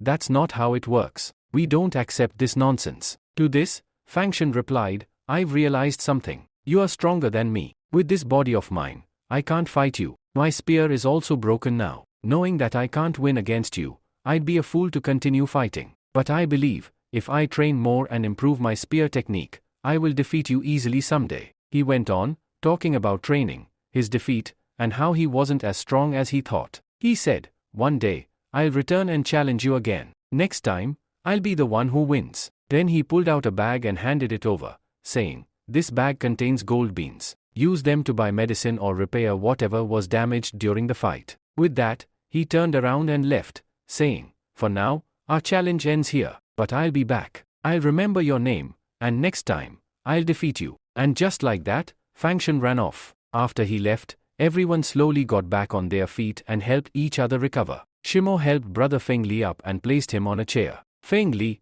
catching his breath, looked at him and said, "Shimo, thank you so much. You came just in time and saved all our lives. If you hadn't arrived, we would have been beaten badly by Fangshen. But you defeated him." Shimo responded, "I never thought someone so powerful would be involved in this territory war. If he comes back again, I might not be able to protect you next time." Feng Li then explained, "Fangshen is a very important member of the Lian gang. He is also a high-potential fighter representing the Jin Gang Martial Club. Last time, during the tournament between the 4 martial clubs, Jin Gang took first place, mostly because Fangshen defeated all his opponents with his spear without much trouble." He continued, "You've already witnessed his strength. You are also participating in this year's 4-club martial arts competition. Fangshen will be there too. It's quite likely you'll end up fighting him again. That's why I'm warning you, be cautious." Shimo, deep in thought, realized something. "I need to master my iron body tempering technique as soon as possible," he thought. "Because when I fight him next, he'll be even stronger. And if I don't improve quickly, I won't be able to win." Feng Li encouraged him again, "Brother Shimo, you don't need to worry. You've already defeated the strongest disciple in our Fang city. That makes you the top martial artist here. You are the strongest now. Why don't you join our sector? You still have that offer. Join the Black Fox sector. Together, we'll defeat all our enemies and reclaim all our lost territories." But Shimo shook his head. "No, I'm sorry," he replied. "I told you before, I'm only here for business. You pay me, and I get the job done. But I have no intention of joining any small-time sector. My goal is to become the strongest martial artist, and my path is long. I can't just settle down." Feng Li insisted, "Brother, think about it again. If you join our martial gang, your journey ahead will become much easier. You know you have the potential to become one of the best martial artists. And if you join us, there'll be around 100 men working under you. You'll be their leader." But Shimo refused again. "No," he said firmly. "I'm sorry. I won't join a small sector. I want to join an academy and truly become a martial artist." He then handed over the money bag to Shimo and said, "This is the same bag Fangshen left behind. Use it for all your expenses." As the scene transitions, Shimo walks away, telling them that he needs to go for training. The next shot takes us into the training room, where we see Shimo surrounded by 3 strong men, each attacking him with wooden sticks. Shimo is trying to master the iron body tempering technique, a rigorous and painful process. But then something unexpected happens. As they continue to strike him, their sticks begin to break, while Shimo remains largely unaffected. Master Li, witnessing this, is stunned. He remarks, "Our sticks broke, but his body hardly took any damage. That means this boy has successfully mastered the iron body technique." Everyone around is equally shocked, especially Master Li. He rushes forward, grabs Shimo, and exclaims, "Boy, I never imagined you'd master this technique so quickly. We put you through so much. We beat you brutally, and yet you endured. And now, finally, you've achieved this level of strength. Not only that, you've even reached the 11th level of body tempering."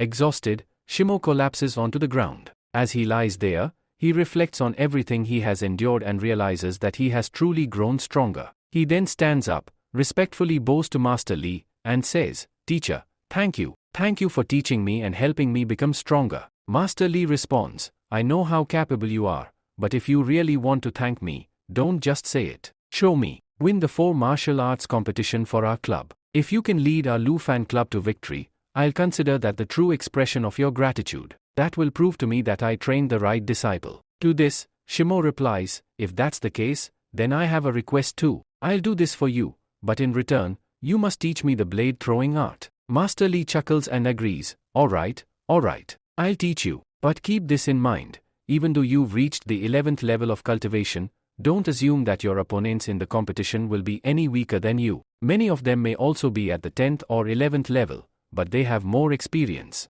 They've been training longer than you, so never let your guard down. Hearing this, Shimo remembers Wang Shenhao and says, "Master, I understand exactly what you mean. Those fighters may be more experienced than me, but I'll be ready." The scene shifts again, this time to the Jin Gang Club, where Wang Shenhao's uncle arrives to check on his progress. He's surprised to find that Wang Shenhao has already mastered the sky stance, blazing spear art. "You've mastered the sky stance, blazing spear art already?" his uncle asks. Wang Shenhao confidently replies, "Yes, uncle. What is there that I can't master?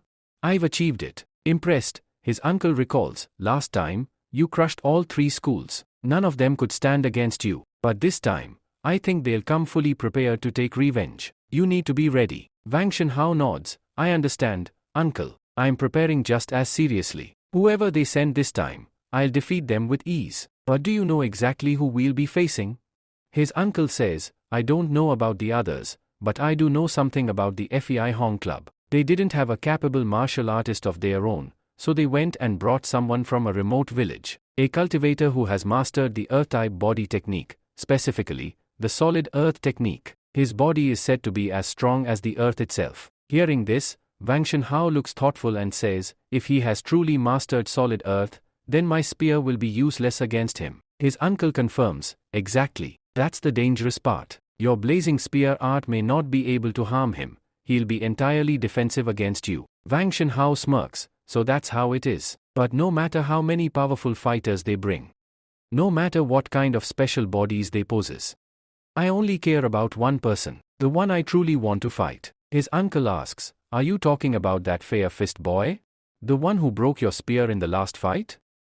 Wang Shenhao nods, "Yes, uncle. He's the one. He's incredibly interesting. He's the reason I was able to master sky stance. That fight awakened something in me, and now I want to test myself. I want to see if I can defeat him." The scene then transitions once more, this time to Wu Hua, who approaches Shimo's cousin. Wu Hua hands him a vial of poison and says, "I need you to do something for me. Somehow, get this poison into Shimo's body. Once he's gone, he won't be able to take that special pill, and you'll get it instead. Just complete this task, and the pill is yours." Wu Hua leaves, and Shimo's cousin stares at the poison in his hand. Determined and filled with desire, he decides, he will poison Shimo, no matter what.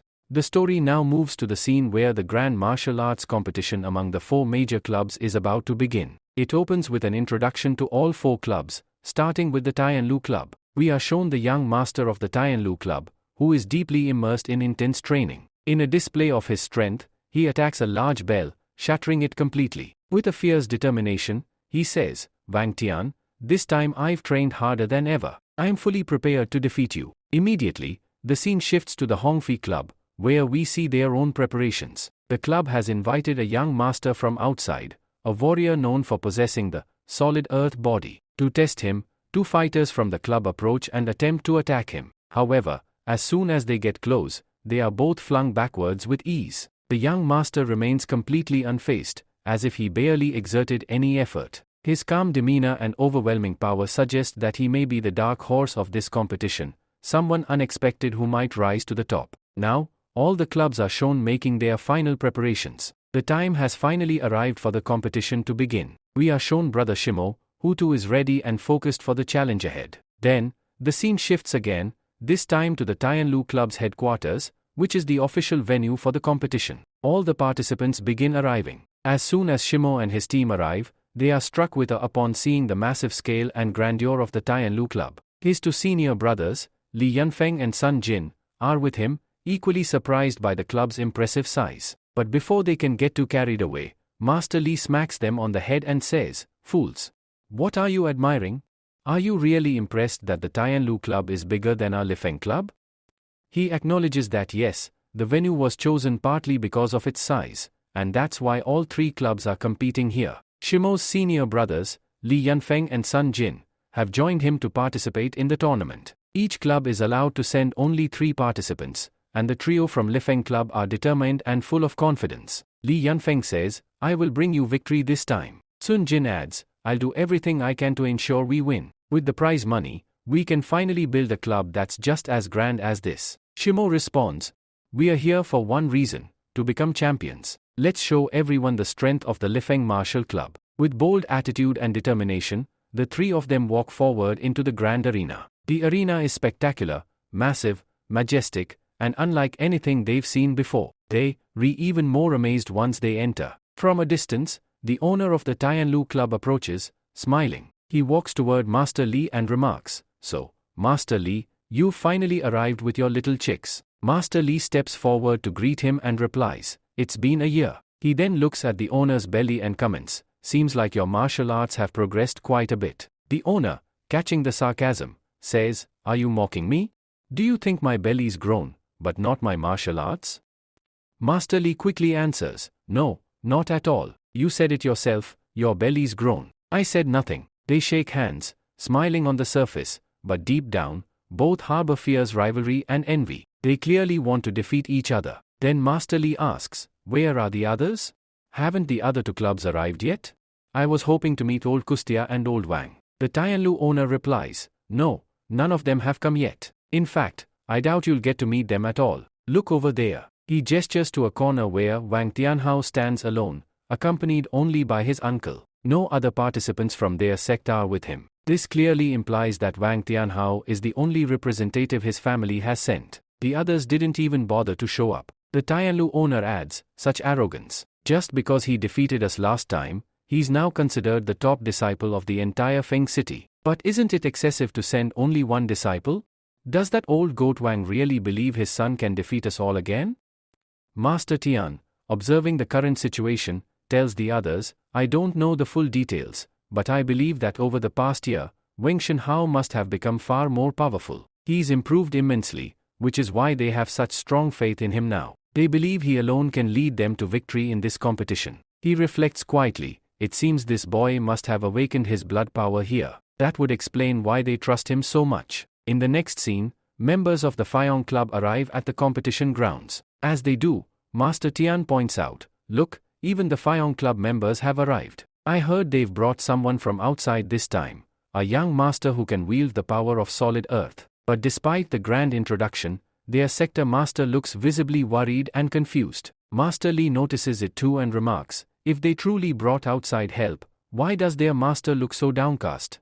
His face shows no confidence. It's as if he already believes they're going to lose. If that's the case, then why bring someone from outside at all? Master Tian agrees, "Yes, I've been thinking the same. Last time, their club came in last among the 4. I assumed they would come better prepared this year, but even then, the master doesn't seem confident that this outsider can bring them victory." Sun Jin adds his own observation, "Master, to me, it looks like that master is actually afraid of someone. And surprisingly, that's true. He's afraid of one specific disciple standing beside him, a mysterious one from the Green faction. The reason behind this fear will soon be revealed in the coming episodes." Master Tian continues with confidence, "No matter what happens, we are surely going to take first place this time. We have a strong team, and most importantly, my nephew, the young master, is going to compete on our behalf. He will be our trump card and will defeat Wang Shenhao." He turns to Master Li and says, "Your Lufeng club will need to work extra hard. Last time, you couldn't even secure the 2nd position, you came in 3rd. This time, I fear you may drop to 4th, especially since the Hongfi club is looking much stronger." Master Li, however, recalls the last competition with a hint of disdain. "Have you forgotten how you came in 2nd last time? Your precious nephew was beaten so badly that he was begging for mercy on the ground. And now here you are, shamelessly boosting in front of me again." Suddenly, an announcement is made, asking all participants to gather near the arena because the competition is about to begin. Feng Li remarks, I don't think this fight will be easy at all. We are going to face serious challenges. Master Li gathers his students and says firmly, you all need to calm down and trust yourselves. And if you can't trust yourself, at least trust your master. I am here, and I will lead you to victory. The disciples, now confident, respond in unison, yes, master. We are ready.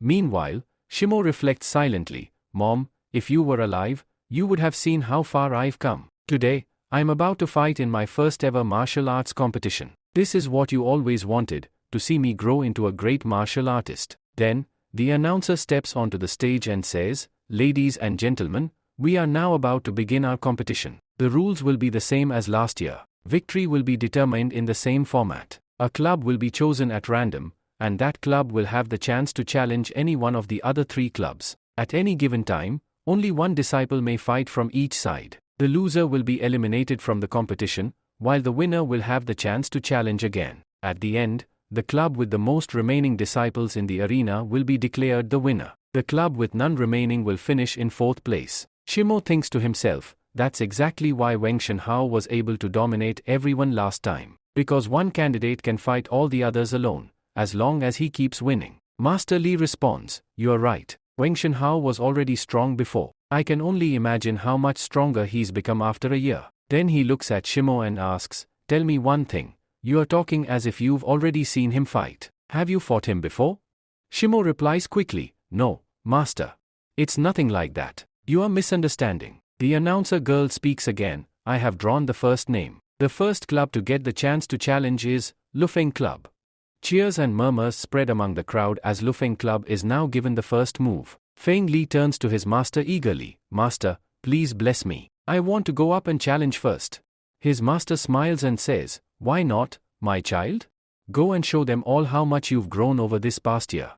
At the Master Club, a fighter named Li Feng from the Lu Fang school steps into the arena and declares that he wants to issue the first challenge. Without wasting a moment, he throws down the gauntlet to the Tianlu Club. In response, a boy from the Tianlu Club swiftly leaps into the arena. Accepting the challenge, he announces, I'll take you on in this fight. And with that, the battle between the 2 warriors begins. Li Feng, known for his powerful technique called the mountain breaking fist, launches the first attack with a mighty punch. On the other side, the Tianlu fighter draws 2 blades, preparing to use a refined blade technique. He smirks and says, Li Feng, it seems you didn't learn your lesson last time. I defeated you badly then, and now you're back to challenge me again. Your mountain breaking fist won't stand a chance against me. Li Feng responds confidently, forget the past. This time, I will defeat you. You'll fall by my hands, and perhaps suffer a humiliating loss. The Tianlu fighter, named Wumi, replies, let's see who actually falls today. Both then rush toward each other, ready to strike. Li Feng charges in with an aggressive punch, but Wumi blocks it by crossing his twin blades in front of him. Surprised, Li Feng mutters, he blocked that so easily. Spectators around the arena watch with bated breath. This is the first match of the day, and whoever wins will gain immense confidence for the rest of the tournament. As the fight heats up, Li Feng once again unleashes his mountain breaking fist. The force sends Wumi flying backwards, tumbling through the air toward the edge of the arena. Onlookers gasp, if he falls out, we'll win.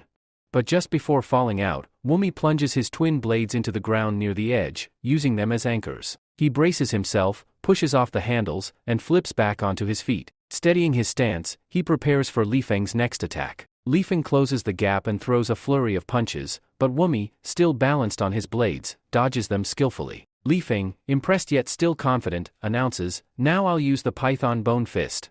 I think we've already won this fight. Wumi will be thrown out in no time. However, Master Li, observing closely, warns, boys, pay attention to Wumi's stance. He has the advantage here. Li Feng is too close to the edge, and using the Python Fist in this position is risky. If Wumi finds an opening, he'll counterattack. Indeed, Wumi was calmly waiting for such a moment. Li Feng keeps hammering punches, hoping to land a decisive blow or knock Wumi out of the arena. But he doesn't realize that Wumi has been executing his own plan. Suddenly, Li Feng throws one more punch, and in that split second, an opening appears. Seizing the chance, Wumi kicks up one of his blades from the ground. Standing on one blade, he grabs the second with his hand and slashes upward. The strike slices through Li Feng's arm and leaves a gash across his face. Blood begins to flow. Wumi doesn't stop. He drives the blade toward Li Feng's neck, but Li Feng grabs it mid-air. Wumi quickly kicks up the second blade buried in the ground, catches it, and plunges it into Li Feng's arm. Then, with a final, brutal move, he slashes Li Feng across the stomach and dashes past him. Li Feng collapses, severely wounded. Looking down at his fallen opponent, Wumi calmly says, "I'll see you next year, Li Feng, if you survive this." With that, he tosses both blades toward him. The twin blades pierce Li Feng's chest, sending him crashing to the ground. Master Li rushes to catch him before he hits the arena floor. The battle ends. The Tianlu club has won the very first match. Master Li steps in immediately, using his inner power to extract the blades from Li Feng's body and begins healing him with his energy. Soon, two other members, Singjin and Shimo, run toward their injured comrade and ask, "Are you okay?"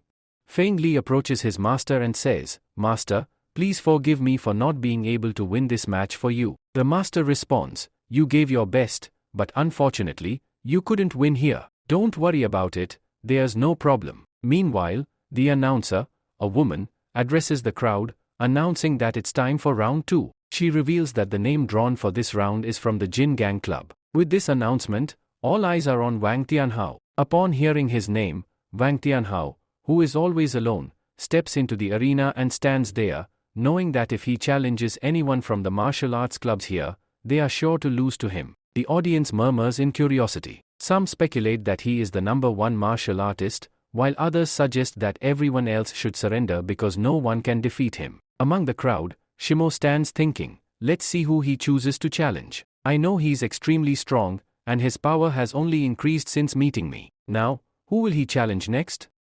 Wang Tianhao, standing in the arena, addresses everyone. "This is so boring. I don't think I should waste my time fighting weaklings like you. It's better I take a nap instead of fighting people like you." Upon hearing this, the crowd grows furious. Wang Tianhao continues, "You all are incredibly weak. There are so many weak people in this arena, but none of you are capable of fighting me. Even if one of you tried, you would lose immediately. So, what difference does it make?" He then declares, "I want to challenge the guy with the solid earth body from the Hongfei Club. I want him to come here and fight me."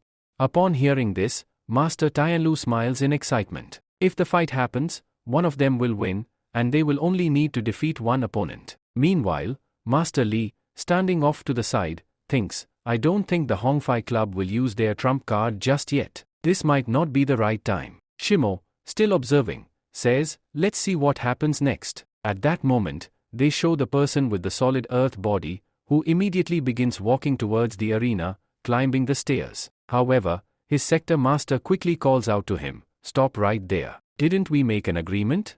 According to that, you can only fight when you reach the end of the sector. You won't be allowed to fight until all of our sector's disciples have faced off." Hearing this, the fighter stops and turns around, saying, "This is such a disappointment. I don't get to fight after all." At that moment, the master gives orders to another disciple, saying, "Go ahead, you fight him. Face Wang Tianhao's blazing spear techniques and show if he truly mastered them." The disciple hesitates and asks, "Master, do you really think I can fight him? How will I win against him?" The master shouts at him, ordering him to leave and quickly go fight the opponent. Without hesitation, he grabs his sword and heads into the arena to engage in the battle. As he steps into the arena, the announcer's voice booms, declaring the start of round 2. On one side stands the young master of the Hongfei sector, Guzog, while on the other side is the young master from the Wang family, Wang Tianhao. The tension builds as the fight begins, and the announcer wonders which of these two will come out victorious. Wang Tianhao speaks up, saying, "I never wanted to fight you. The one I'm aiming for is that other boy over there." He points at his real target, but Guzog responds, "Do you think we'll let you off so easily just because you want to avoid this fight? He's our trump card, and he will fight only at the end. If you want to face him, you must first defeat me." With a leap, Guzog jumps high into the air, ready to attack. As he rises, he swings his sword, sending out multiple energy slashes toward Wang Tianhao. But Tianhao, standing firm, twirls his spear and forms a shield of energy, blocking the slashes and causing them to dissipate. Guzog is left stunned, and Wang Tianhao calmly moves forward. He raises his spear, aiming it directly at Guzog's face. He stops just inches away and coldly says, "Leave. You are not worthy of fighting me. Stay here, and you'll be destroyed." Guzog, defeated, descends back to the ground. The announcer declares Wang Tianhao the winner of this round. A wave of silence falls over the arena as everyone realizes that Wang Tianhao's power level has grown significantly. Even Shimo, watching from the sidelines, reflects, I think he hasn't even used 10% of his power. He's stronger than before. As Wang Tianhao lands, he locks eyes with Shimo. Shimo notices him but doesn't recognize him. Since the last time they fought, Tianhao had worn a face mask. Wang Tianhao passes by him without saying a word. Meanwhile, the next challenge is announced by the Tianlu Club. The master of the Tianlu Club tells one of his disciples to go and fight. The disciple, hesitant, asks why he is being chosen. The master insists that he should challenge the opponent from the Feng sector. The disciple, fearful, asks how he could win against them, especially with the solid earth guy on the other side, someone who would likely defeat him. But the master reassures him, saying, he's their trump card. He will only fight at the end, so don't worry. He won't send him to fight you just yet. The disciple reluctantly agrees, and soon, the battle for second place begins. The fight between Feng and the young disciple from the Feng sector, Xiao, kicks off. Feng charges forward, landing a powerful kick, but Xiao blocks the attack with his weapon and counters with his own spear. Feng jumps back, narrowly dodging the strike, but Xiao follows up with a long-range attack. However,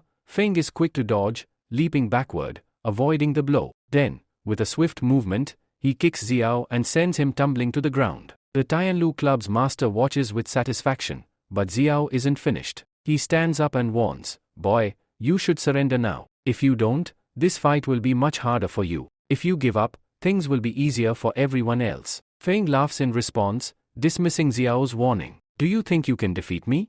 You are much weaker, and you won't win this fight. Xiao, undeterred, responds, I'm not joking. If I lose, the only fighter left to face is the solid earth guy. He's a monster. Whoever faces him will be destroyed. Ignoring Xiao's warnings, Feng charges forward with a fierce attack, landing a powerful kick. However, Xiao surprises him by using a hidden chain weapon, transforming his staff into a deadly nunchaku. Feng is hit hard, knocked backward, but he shouts defiantly, I'm not bluffing. If I lose, it'll be his turn, and no one here will be able to stand up to him. Do you understand what I'm saying?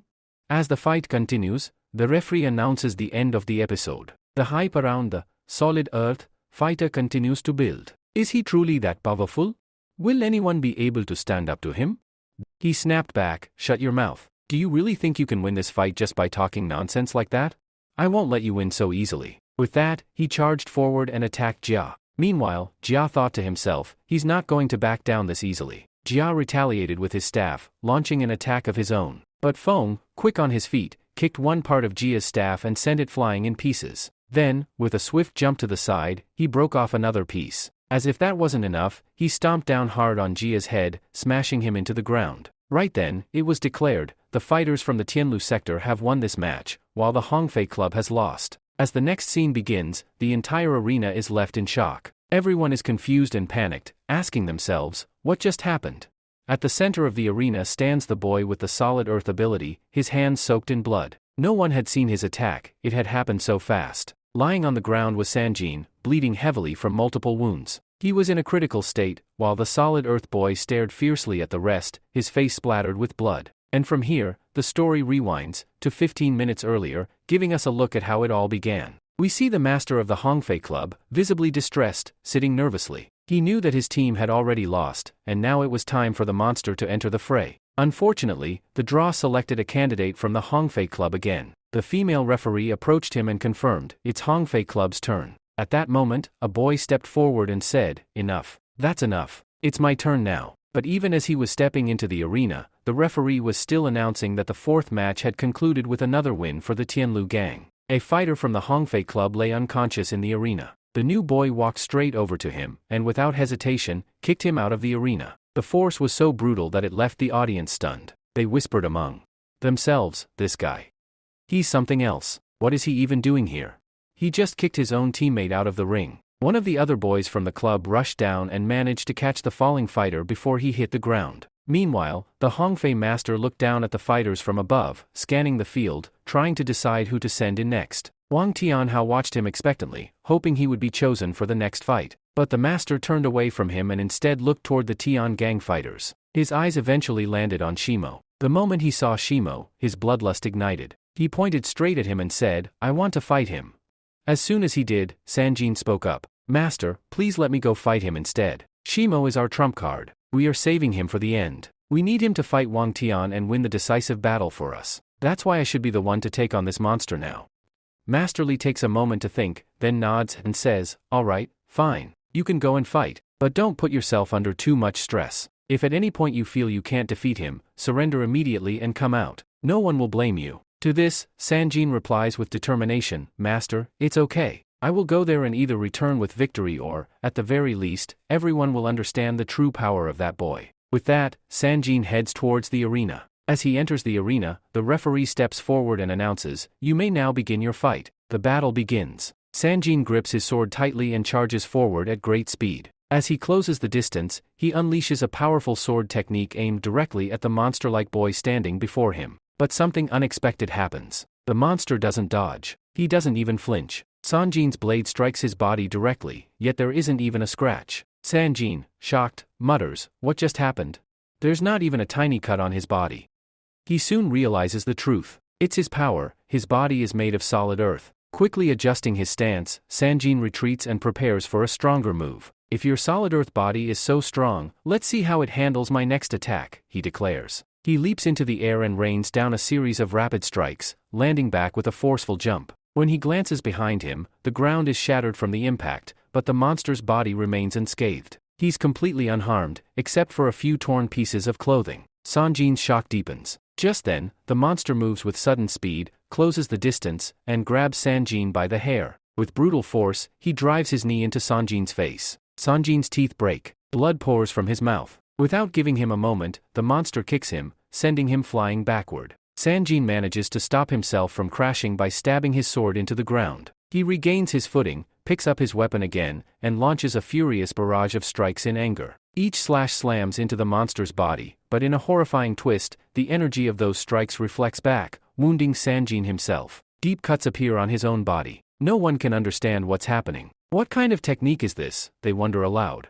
It seems as if every attack Sanjin launches is redirected, not towards his opponent, but back at him. While the crowd is left stunned, the monster smirks and advances again. He strikes Sanjin with his knee, knocking him down once more. Sanjin hasn't even had a chance to rise when the monster unleashes a brutal storm of punches, each one landing with devastating force. Finally, he grabs Sanjin's head and slams it into the ground, placing his foot on it and pressing down with increasing pressure. The crowd gasps in horror. How can anyone be so cruel? Someone cries. This is just a competition. What's the point of overpowering your opponent to this extent? Even Master Li is thinking, Sanjin, please surrender now before it's too late. Shimo, watching closely, is confused and worried. How did all of Sanjin's strikes end up injuring him? That monster must have used some kind of technique.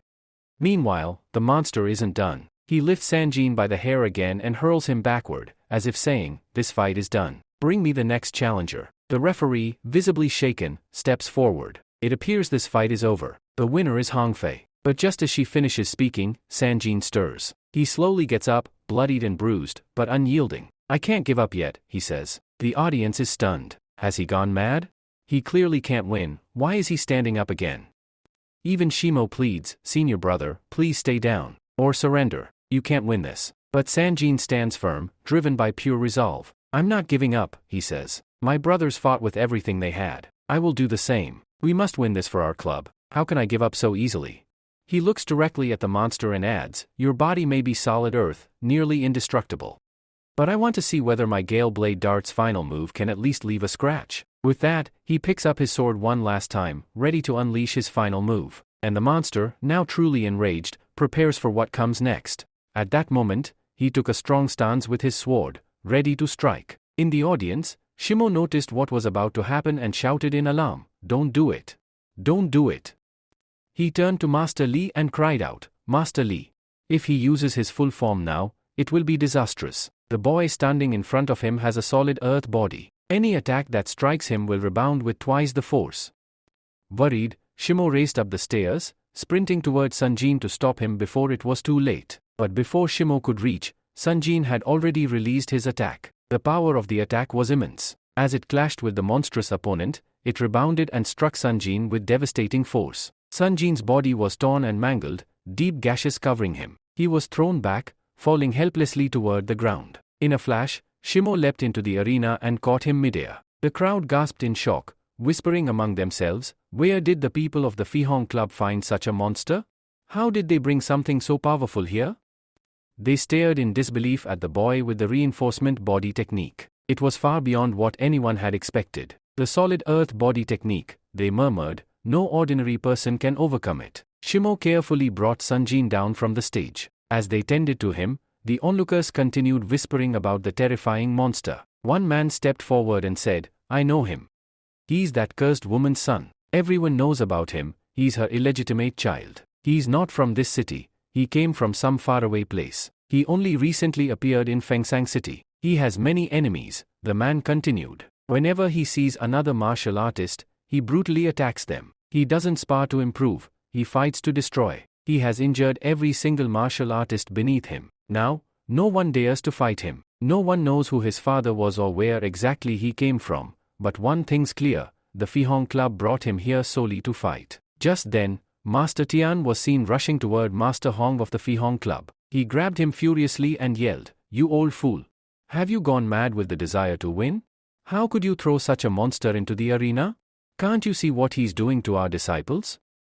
Master Hong, surprisingly calm, responded, All right, I'll tell you, I found this boy by chance. I was traveling and came upon a fight. He was battling multiple martial artists at once, and I could immediately see his potential. His fighting skills were remarkable. So, I approached him and invited him to participate in the competition between the 4 major martial arts clubs. He seemed eager and followed me. At first, Master Hong continued, I thought he was just passionate about fighting. But once he arrived, he started injuring even his own training partners. He doesn't do friendly spars, he fights to harm. I couldn't stop him. His solid earth power makes him nearly invincible. Any attack launched at him rebounds with force, hurting the attacker instead. I didn't have the strength to stop him. When he learned about the upcoming competition, we didn't want him to participate. But he insisted, and we couldn't hold him back. Master Tian, now seething with rage, shouted, You fool! You couldn't even control him, and now you've unleashed this crazy monster into our tournament. Look what he's done to our disciples. Meanwhile, Shimo carried Sanjin away and turned to Master Li. Master Li, he said, his energy is weakening. You have to heal him. Master Li urged, No, you heal him with your energy. But Shimo, ignoring the instruction, replied, No, you do it. I need to go fight that crazy monster right now. He turned toward the arena, his eyes burning with rage. I'll destroy him. I'll attack him until his body is torn to pieces. Without hesitation, Shimo jumped back into the arena. The announcer declared, We are about to begin the second round of the tournament. Fighters, prepare for battle. Shimo stepped forward and said loudly, A true martial artist fights to prove themselves, to become better, to test their spirit. But you fight only to harm others. That's not martial arts. You are not worthy of being called a martial artist. You don't deserve to be on this stage. He moved in to strike, aiming a powerful punch. But the monster lifted his leg and launched a kick at Shimo. Shimo, agile and quick, dodged it and countered with a fierce punch that slammed the monster into the ground. But everyone knew, the monster had solid earth power. His body absorbed the blow. He took no real damage. Shimo didn't stop. He rained down punch after punch. The ground beneath them began to crack. Spectators gasped, even the stage's support pillars might break. His stone-breaking fists are too powerful. Then suddenly, a hand shot up from the rubble. The monster's arm lunged forward, attempting to grab Shimo. But Shimo jumped back just in time. As he landed, he noticed something horrifying. His barrage of attacks had done nothing. The monster's body remained completely unaffected. The monster charged forward with great speed, aiming directly at him. As it reached close, it attacked with its head, sending Shimo flying backward. He started falling out of the arena. But just in time, he managed to regain his balance and launched himself forward again to counterattack. Both of them clashed, their fists colliding in the center. A fierce flurry of punches followed as they each landed blow after blow on the other's face. Eventually, both fighters collapsed to the arena floor. Watching intently, Master Li found himself deep in thought. Was this boy, Shimo, always this powerful? I trained him, but I've never seen this level of strength before, he wondered. On the sidelines, Vengatia Ho observed Shimo's punching technique carefully. Something about it felt familiar. Where have I seen this punch before? He asked himself, unable to recall the memory. Back in the arena, Shimo leapt backward and glanced ahead. The monster was already back on its feet, completely unharmed. It stood before him, tall and strong, ready to fight again. If that's how it is, Shimo said to himself, then I have no choice. I'll have to use my stone-breaking fist. Summoning his power, he slammed his fist down onto the ground with incredible force. The earth trembled as his energy activated. Charging forward with great speed, he unleashed a powerful punch aimed straight at the monster. The energy from his fist traveled ahead and collided with the monster's body. But instead of breaking through, it struck against a barrier of solid earth. The backlash from that impact ricocheted, hitting Shimo himself and throwing him backward again. As he looked forward from the ground, a powerful aura began to emerge from the monster. Shimo was shocked. Before him stood not just any creature, but a beast that now resembled something completely transformed, almost like a flamingo in flames, a terrifying and majestic figure. Shimo observed the aura and realized something crucial. This solid earth power, it's protecting him. This must be a technique that forms a powerful barrier around the body. If I want to break through it, I'll need to use an even more powerful and focused fist. He thought back to all the punches he had landed so far. None of them worked. I didn't even manage to hit him properly. All those strikes were useless. Determined, Shimo once again dashed forward at high speed. The monster mirrored his movements, charging in from the other side. This time, Shimo saw his chance. He landed a solid punch directly into the monster's abdomen. But the recoil was brutal. The backlash from the strike surged into Shimo's arm, tearing through the muscles and bursting the veins. Blood began to flow from his hand. The monster, unfazed, grabbed Shimo's arm. With a twist, it spun him around and delivered a massive kick from the side, hurling Shimo backward once again. Master Li watched in concern. None of Shimo's attacks are having any effect, he said. Master Tian nodded. The reinforcement protection technique that monster is using is incredibly advanced. I don't think Shimo's punches can break through that barrier. If he keeps fighting like this, relying on low-quality punches, then the only one getting damaged will be him. And indeed, if this continued, Shimo would ultimately lose. His body wouldn't hold up. His arms were already beginning to break. Shimo says, I'm attacking him over and over again, yet there's no effect on his body at all. Despite his repeated efforts, the opponent remains unaffected. But Shimo knows one thing, a secret that can break this strange technique. The secret, he says, is that he needs to increase his strength. With this realization, Shimo charges forward with great speed and delivers a punch. His opponent counters with a punch of his own. But as Shimo's fist lands, something changes. This punch is powerful, so powerful that it finally breaks through. As the punch hits the boy's stomach, he begins to bleed from the mouth. The shield that had been protecting his body shatters. Blood starts flowing. Shimo doesn't stop. He launches the boy into the air, catches him midair, and slams him down onto the ground with force. Once the opponent is down, Shimo starts punching him repeatedly. While attacking, he recalls how he once broke a large iron jar filled with stones. Drawing on that same power, Shimo unleashes a flurry of blows. By the end, both of Shimo's arms are bleeding. The technique he's using is so intense that the veins in his arms have burst. Through the pain, Shimo says, you must pay for what you did to Senior Sanjin. With that, Shimo uses his final attack, the ultimate form of the stone-breaking fist. As his punch connects, the entire arena begins to crumble. The pillars collapse. The arena falls from top to bottom. Chaos ensues. People start running in every direction, yelling, run. The whole arena is falling. Amidst the destruction, Shimo defeats the monster. His opponent lies unconscious on the ground, missing a few teeth and unable to move. The announcer declares, this match has been won by Shimo from the Leafing Club. The crowd erupts. Shimo turns toward his master, who watches proudly. Everyone looks at him with awe. Among the spectators, a new conversation begins. Did he really use the final form of the stone-breaking fist? They ask. Is that even possible? No one has ever used it before. And this boy, he must be only 14 or 15 years old. How could someone so young master such a technique? Meanwhile, Venkishanhao watches thoughtfully. He now realizes the truth. So this is the boy. This is the fierce fist I was destined to fight. It all makes sense now. His moves mirror that legend exactly. On the other side of the city, little Zhu is shown running in. A panic. She scolds herself, how could I be so careless? Today was the competition between the 4 martial arts clubs, and I overslept. No one even woke me up. She rushes out, saying, I have to see Venkishanhao perform. Wait, what am I saying? I should be there for my brother, Shimo. What if the competition is already over? I have to find him. I need to see how he's doing. Will he be able to teach Venkishanhao a lesson?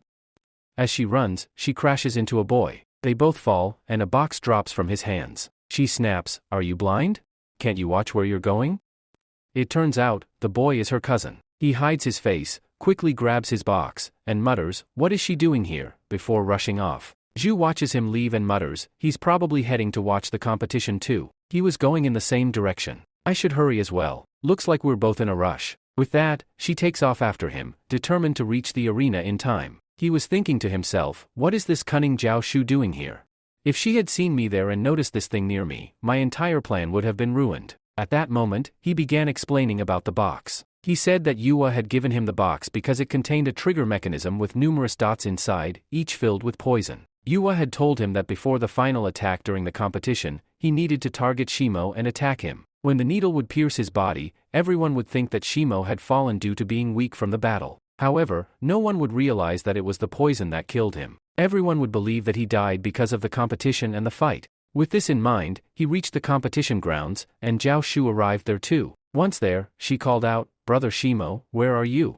As she looked around, Shimo stood before her, victorious, with the arena broken down. Everyone was still discussing how the stone-breaking fist, an incredibly powerful move, could possibly be in the possession of a young boy like him. How could he have used the final form of the stone-breaking fist, they wondered. The conversation shifted to the identity of this mysterious boy. They discovered he was from a family known to influence people, a family that had once joined forces with the legendary Master Li. After hearing this, Master Li thought to himself, I think I should tell them the truth. He stood up and addressed the group, saying, "Look at me. You all misunderstanding the situation. You think this boy used the stone-breaking fist's final form. But no, he didn't. What he did was use his own fist power, his raw strength. If he had used the final form, the entire ground would have cracked, and many of you would have been killed. But that didn't happen, and now you can see the truth." The group was stunned, and they exclaimed, "Oh my God, if he had really used the stone-breaking fist's final form, it would have been just like Master Li said." Master Li, deep in thought, realized that this boy's abilities were extraordinary. He believed that a master like him could never teach the boy. He would need a far greater master to guide him,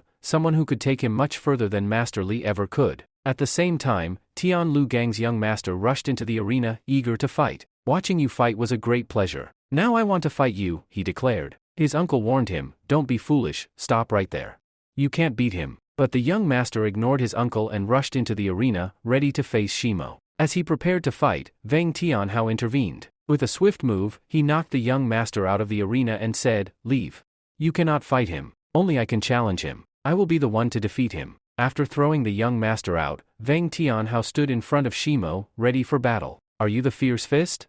Wang Tianhao asked. Shimo responded, "I don't know what you're talking about. Who are you referring to?" Wang Tianhao replied, "You're standing here, denying.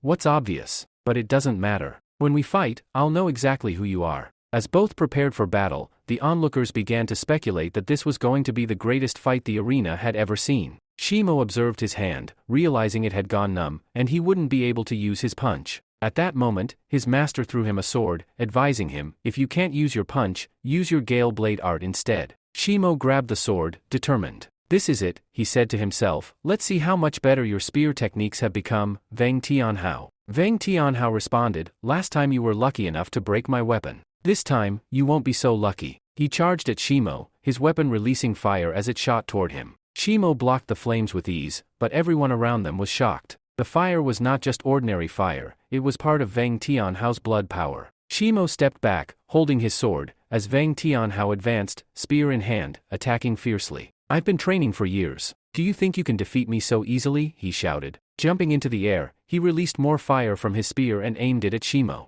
Wang Tianhao had awakened his blood power, allowing him to use fire from his spear. Shimo, despite being injured, was determined to overcome this challenge. Would he be able to defeat Wang Tianhao? The battle had only just begun, and the outcome was uncertain. At the same time, young Master Wang Tianhao charges forward, wielding his spear. Shimo quickly sidesteps, avoiding the direct attack, grabs the spear with his arm, and slams it down onto the ground with immense strength. As he does that, Wang Tianhao propels himself upward using his fire-powered propulsion technique and leaps back to create distance between them. Seeing all this unfold, the announcer tries to formally start the fight, stating that this battle hadn't been officially announced yet. But then she decides not to interfere, saying, "Do as you wish. This is your final fight anyway." With that declaration, both sides prepare for an all-out battle. It's announced that the official match has now begun. On one side is the Jin Gang, and on the other, the Lu Feng Club. As both prepare to clash, young Master Wang Tianhao declares with excitement, "Now this is getting fun. My blood is pumping. I am going to enjoy this."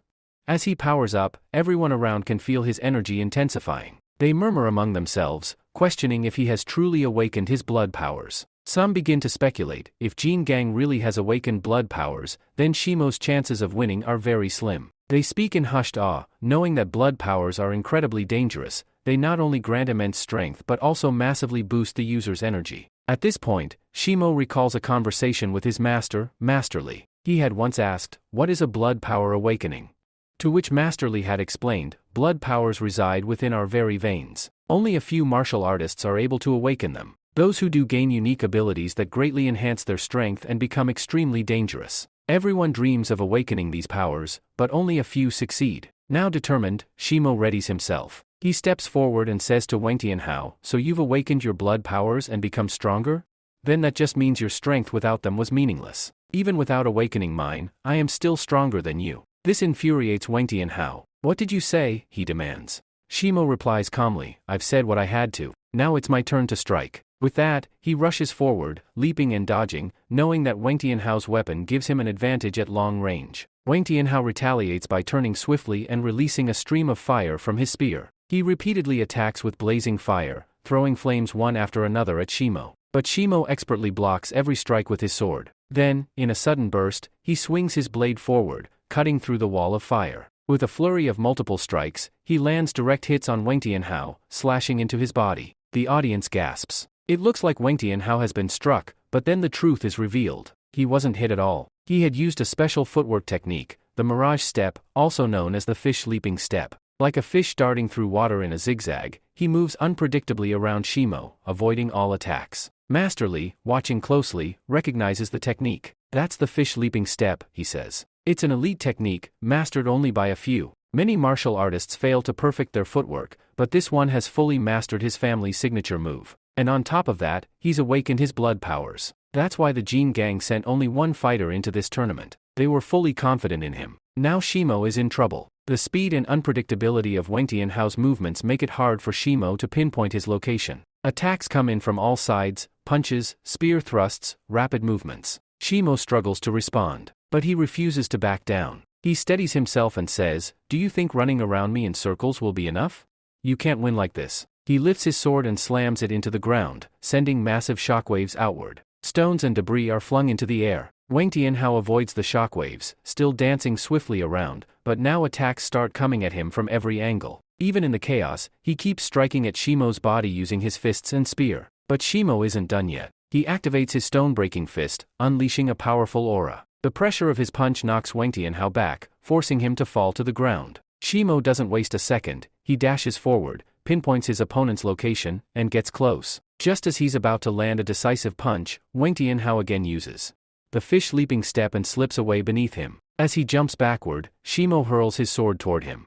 But Wang Tianhao blocks it mid-air, sending it flying back. Shimo leaps up, catches his sword in mid-air, and attacks again. This time, the two warriors clash head-on, sword against spear, in an intense, breathtaking battle. Jin Tian walking into the arena where the crowd is gathered. He approaches and stands among the spectators, observing the intense battle unfolding before him. He mutters to himself, "It looks like there's a fierce fight happening here. Seems like Shimo has already proven his worth. He's become capable of being ranked among the top martial artists of Fang City." Jin Tian watches closely, anxiety creeping in. But if he wins this fight, he thinks, "I'll lose everything. And if I fail to succeed for Kaizuan Martial Academy this time, my father will truly kill me." He looks down at the small box in his hand, the one Wu Hao gave him. Inside, it contains several poisonous needles and a trigger mechanism. He recalls Wu Hao's words, "You must use this. You must attack young Master Shimo using this at the final moment. If you do it just right, no one will even suspect that he was poisoned. Everyone will simply think he died fighting in the competition." Jin Tian knows he has only one shot. He can only attack once, no second chances. Timing will be everything. As the fight continues, Shimo launches a powerful sword strike towards the front. Just then, Jin Tian sees the perfect opening and unleashes the attack. The box fires the poisonous needles with lightning speed toward Shimo. But at that crucial moment, Wang Tianhao notices the needles. Though the attack is already in motion, he quickly releases his fire energy to intercept the needles, trying to protect Shimo. His sudden interference surprises Shimo, who is taken aback and wonders where the attack even came from. At the same time, Wang Tianhao's sword slash lands on Jin Tian's body, injuring him badly. Bleeding and stunned, Jean Tian turns to the side and shouts in anger, "Who dares to interfere in the middle of the competition like this? You think you can sneak attack someone here and get away with it?" Without hesitation, he attacks the mysterious figure with his fire power. As the attack lands, Jean Tian is struck and falls to the ground. His mask is torn off in the process, revealing his identity to everyone. Everyone stares in shock. Jiao Shu gasps, "This is Jean Tian. He's my cousin." Shimo, meanwhile, notices one of the needles embedded in his shoulder. He pulls it out, staring at Jean Tian in disbelief. It really is him. I think he's the son of the fifth elder of the Jean family, the one Anshin once told me about. Others in the crowd begin whispering among themselves. Jean Tian? Isn't he the son of the Jean family's fifth elder? Then why would he try to assassinate young Master Shimo during a competition? He used poisonous needles on him during a public match. That means someone in their family doesn't want Shimo to win. Looks like there's a serious internal conflict going on in their clan. Who would stoop so low, another person mutters, to try and kill his own family member in front of everyone, in broad daylight? Overhearing all this, Jean Tian panics and runs away from the arena. Wang Tianhao calls out to him, "Stop right there. Where do you think you're going? My business with you isn't over yet." But Shimo intervenes, "Let him go. Our fight isn't over yet either." Wang Tianhao turns to face Shimo. Shimo continues, "This is a family matter. I will deal with it myself. Right now, we should both focus on finishing what we started. The most important thing at this moment is to finish our fight and find out who the real winner is." With that, the battle between Shimo and Wang Tianhao continues, two warriors, now more focused than ever. As young Master Vang Tian shouted, he exclaimed, "Are you out of your mind? I just saved your life here. That man was about to kill you, and I stepped in and saved you. And now, you want to fight him?" He then looked at the other and added, "I think that needle attack you took earlier is still lodged inside your arm. That's why I don't think you'll be able to fight properly." Shimo calmly responded, "My attack also collided with your body. I believe you won't be able to use your shoulder either." Vang Tianhao replied without hesitation, "I don't care about that. I'm still capable of fighting. If your slash hit my body, it was only because I was trying to protect you. If I hadn't been trying to save you, you wouldn't have landed a single hit on me." To that, Shimo said, "If that's the case, then fine. Let's decide here and now, who among us is stronger. Let's end this fight and see who really wins." He added, "I believe you also want to see this fight concluded. You want to know who the real victor is." Shimo suggested, "We'll use only one move each." Vang Tian agreed, "Sure. Let's do it, one move each. Let's see who wins." He then declared, "I'm going to use my strongest technique, my ultimate move. It's called the 6 overlap ping flame strike. If you can block this, I swear I won't fight you anymore." With that, Vang Tianhao spun his spear and launched an attack. Flames burst out, forming a dragon of fire. On the other side, Shimo stepped forward with his sword. He moved to block the flaming dragon with focused intensity. Using his blend art, he released his own set of moves. As he did so, multiple strikes erupted from his technique. Even his master, watching from a distance, was astonished. The slashes spiraled upward like a whirlwind and engulfed the dragon's body. Both fighters put in every ounce of strength they had. People nearby shielded themselves, sensing that the explosion to come would be powerful and destructive. And then, the fiery dragon was obliterated. It completely vanished. Vang Tianhao was thrown backward, and his spear shattered on impact. Staring at the broken weapon, he gasped, "How did you do that? You destroyed my spear and faced my ultimate move head-on. You blocked it completely." Shimo responded, "I had a feeling I could block it. That's why my improvement has been much greater than before. My swordsmanship has also become significantly stronger." Vang Tian looked at him and said, "You used 7 slashes with your blade. That means your gale blade art is becoming more refined." He added, "I don't think my metal spear can hold up against you anymore. Next time we fight, I'll come with a better spear." And with that, he threw his broken spear aside and said, "As I promised, I admit defeat. I surrender." Hearing this, Vang Tian's master rushed toward him, calling out, "Wait for me, Vang Tianhao. I'm coming too." And with that, both of them left the battleground together. The announcer girl stood on the stage, her voice echoing through the arena. She declared, "Finally, the battle has come to an end. Lu Feng Dojo has emerged victorious, and Wang Shenhao has accepted defeat. As a result, the Jin gang is disqualified from this competition." Then, turning to the audience and the remaining participants, she continued, "According to the rules of our competition, if any gang, or club, still has cultivators capable of fighting, you have the right to challenge Shimo. So, does anyone wish to challenge him now?" But silence filled the air. Not a single person stepped forward. No one wanted to challenge Shimo. Seeing this, the announcer girl smiled and proclaimed, "Since no one is willing to challenge you, this means you, Wei officially won the fight. From this moment on, the title of the #1 martial artist in Fang City has changed. Shimo is now our new top disciple. The crowd erupted, chanting Shimo's name. Meanwhile, Shimo stood there quietly, his thoughts wandering. Mother, I wish you were here to witness this. Your son has taken his first step toward becoming a true martial artist. Today, I won my very first martial arts tournament. And very soon, I will become a real martial artist. The scene then shifts to a restaurant, where a group of people is engaged in a heated conversation. One of them says, "Did you hear? The title of #1 in Fang City has been taken away from Wang Shenhao. A boy named Shimo claimed it." Another responds, "I know Shimo. He's an orphan from the Jin family, the son of Shiting, from the fishing village." A third person interjects, "I heard that during the competition, Jingshan, who's actually his fifth uncle's son, tried to kill him." Immediately, someone hushes him. "Are you out of your mind?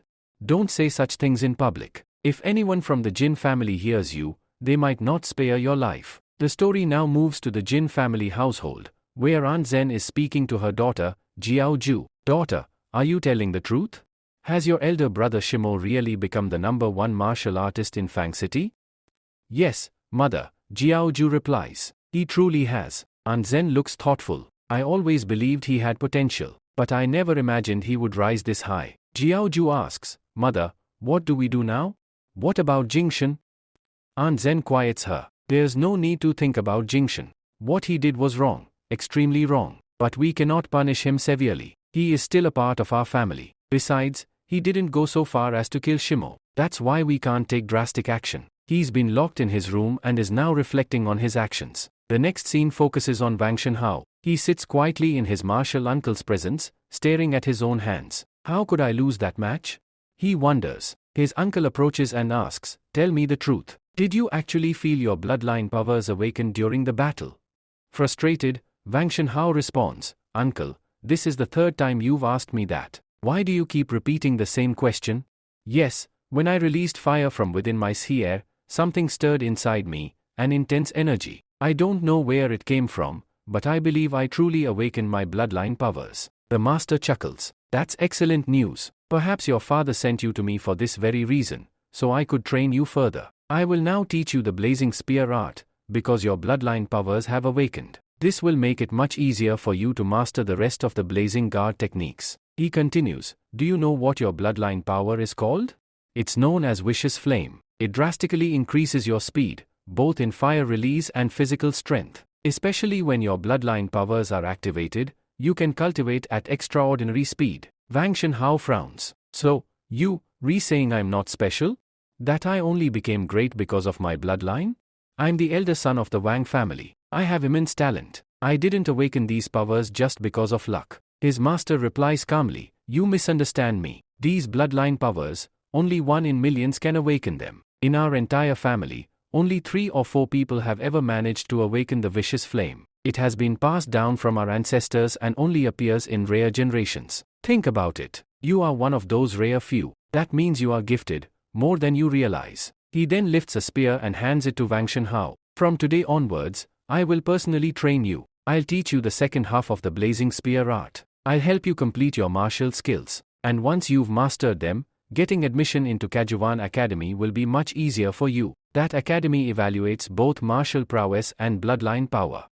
The name of his bloodline is Vishai Flame." His master, W, tells him, "Now I'll personally teach you the second half of the blessed spear art." Vangatia, still overwhelmed by recent events, asks, "Master, I have a question. I've awakened the power of my bloodline. When I fought against that boy, Shimo, I still couldn't win, even after gaining this power. You must have seen his abilities. They were clearly superior to mine. Does that mean he also possesses a bloodline? Has he activated his bloodline powers too?" Master W thinks for a moment and says, "It's possible.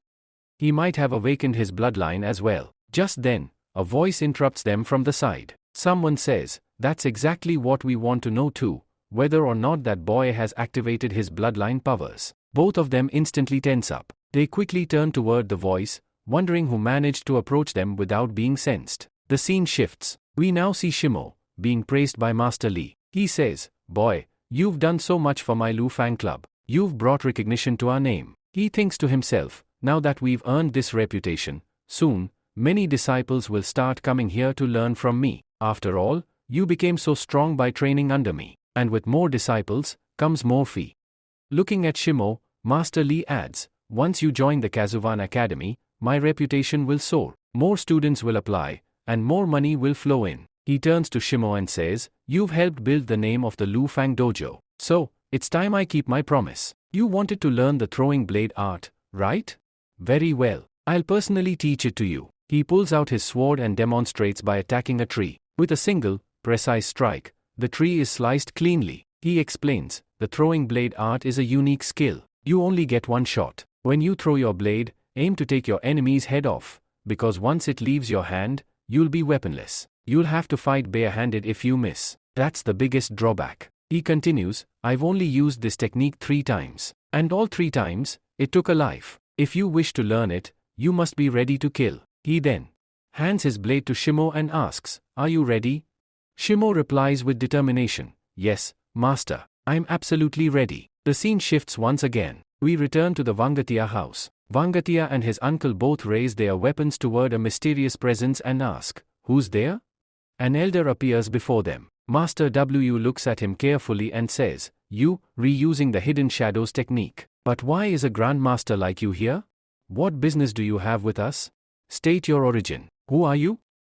The elder calmly throws a token toward them and says, there's no need to panic. My name is Hanwu, and I've come from Kazuvan Martial Academy. W inspects the token and confirms, this is indeed the emblem of Kazuvan Academy. But what brings you here?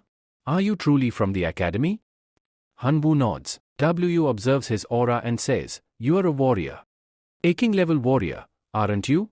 If that's the case, then you should be able to recognize my bloodline. W activates his bloodline, asking, do you recognize this? Hanwu's expression shifts as he realizes, this is the freed bloodline. It draws upon the power of nature essence. How can this be? You also possess a bloodline power. He continues, this means you must be from the martial bloodline hall of Kazuvan Academy. That's a separate hall within the academy itself, right? W nods. You've guessed correctly. Hanwu explains further, in our country, there are 3 great martial academies. Each has a special hall dedicated to researching bloodlines. Kazuvan Academy has the Bloodline Awakening Hall, the very place I come from. We've made a decision. Across the continent, we will identify and recruit all young masters who have awakened their bloodlines. We want to study them, enhance their powers, and help them grow stronger. Right now, every hall of elders across all martial schools is searching for disciples with bloodline abilities to admit into their academies. If your bloodline power is confirmed, then no one can stop you from entering Kazuvan Martial Academy. You won't even need to take the entry test. Vangatia asks, so you are saying? The major halls from all 3 top sectors are actively recruiting disciples who have awakened their bloodlines? Hanwu nods again. Then he asks a sharp question. Do you want Vangatia to join our Bloodline Awakening Hall instead of enrolling in Kazuvan Academy itself? Master W looks at him with intensity and says, tell me something, boy. The royal family's bloodline powers, where did they come from? Who gave them this power? And who named them the noble bloodline family? Have you forgotten what happened 200 to 300 years ago? Do you not remember who started all of this? Master W firmly tells him, no, I haven't forgotten about this at all. In fact, I am well aware of the power within your bloodline. I know exactly where this noble bloodline comes from. With that, Master W unleashes his own powers in front of the boy and continues, now that your son's bloodline powers are starting to awaken, I can assess the purity of his bloodline. And from what I see, the purity level is remarkable. This means he doesn't need to undergo any tests. His growth will be limitless. I will personally take him to the Bloodline Awakening Hall of the Kazuvan Martial Academy. Hearing this, Wang Shenhao raises a question. He says, Master, I have one thing to ask you. Go ahead, Master W replies. Wang Shenhao asks, out of the 3 major academies, all of which have a Bloodline Awakening Hall, tell me, if I join your Martial Hall or the Martial Academy, where will I gain more strength? Master W answers, boy, if you choose the Martial Academy, your strength will certainly increase. But if you join our Bloodline Awakening Hall, we will research your bloodline powers in depth, awaken them further, and help release their full potential. That means your growth will double. Think about it carefully. What you'll gain with us is far more than just basic training. At the Martial Academy, resources are limited. You won't get everything you need to grow. But here, we have plenty of resources. We can turn you into a tiger with wings, one that can soar through the sky. If you choose to join us, you won't regret it. After hearing all this, Wang Shenhao finally agrees and says, "Alright then, I will join you." Master W brings out a small chalice and hands it to him. "Drop a bit of your blood into this," he says. "I'll assess your martial prowess and the purity of your bloodline power." Wang Shenhao steps forward, cuts his finger, and lets a drop of blood fall into the chalice. The moment the blood touches the liquid, flames erupt from within. Seeing this, Master W declares, "This confirms it. You possess the power of a special flame bloodline, and you've already awakened it. That's an excellent sign. On top of that, the purity of your bloodline is at a medium level. Now that your powers are awakened, you may come with me. I've completed your assessment. You are ready to join the academy." Master W is clearly pleased. He tells Wang Shenhao, "Boy, your bloodline is indeed impressive, and with a medium level of purity, even our ancestors would be proud of you." Then, a thoughtful look crosses Master W's face as he adds, "But now I'm wondering, what about the other boy who defeated you in the competition? If your bloodline purity is at a medium level, just how powerful could his be?" Hearing this, Master W turns to him again and asks, "Is there anyone else besides you who came here to Fang City to examine that boy?"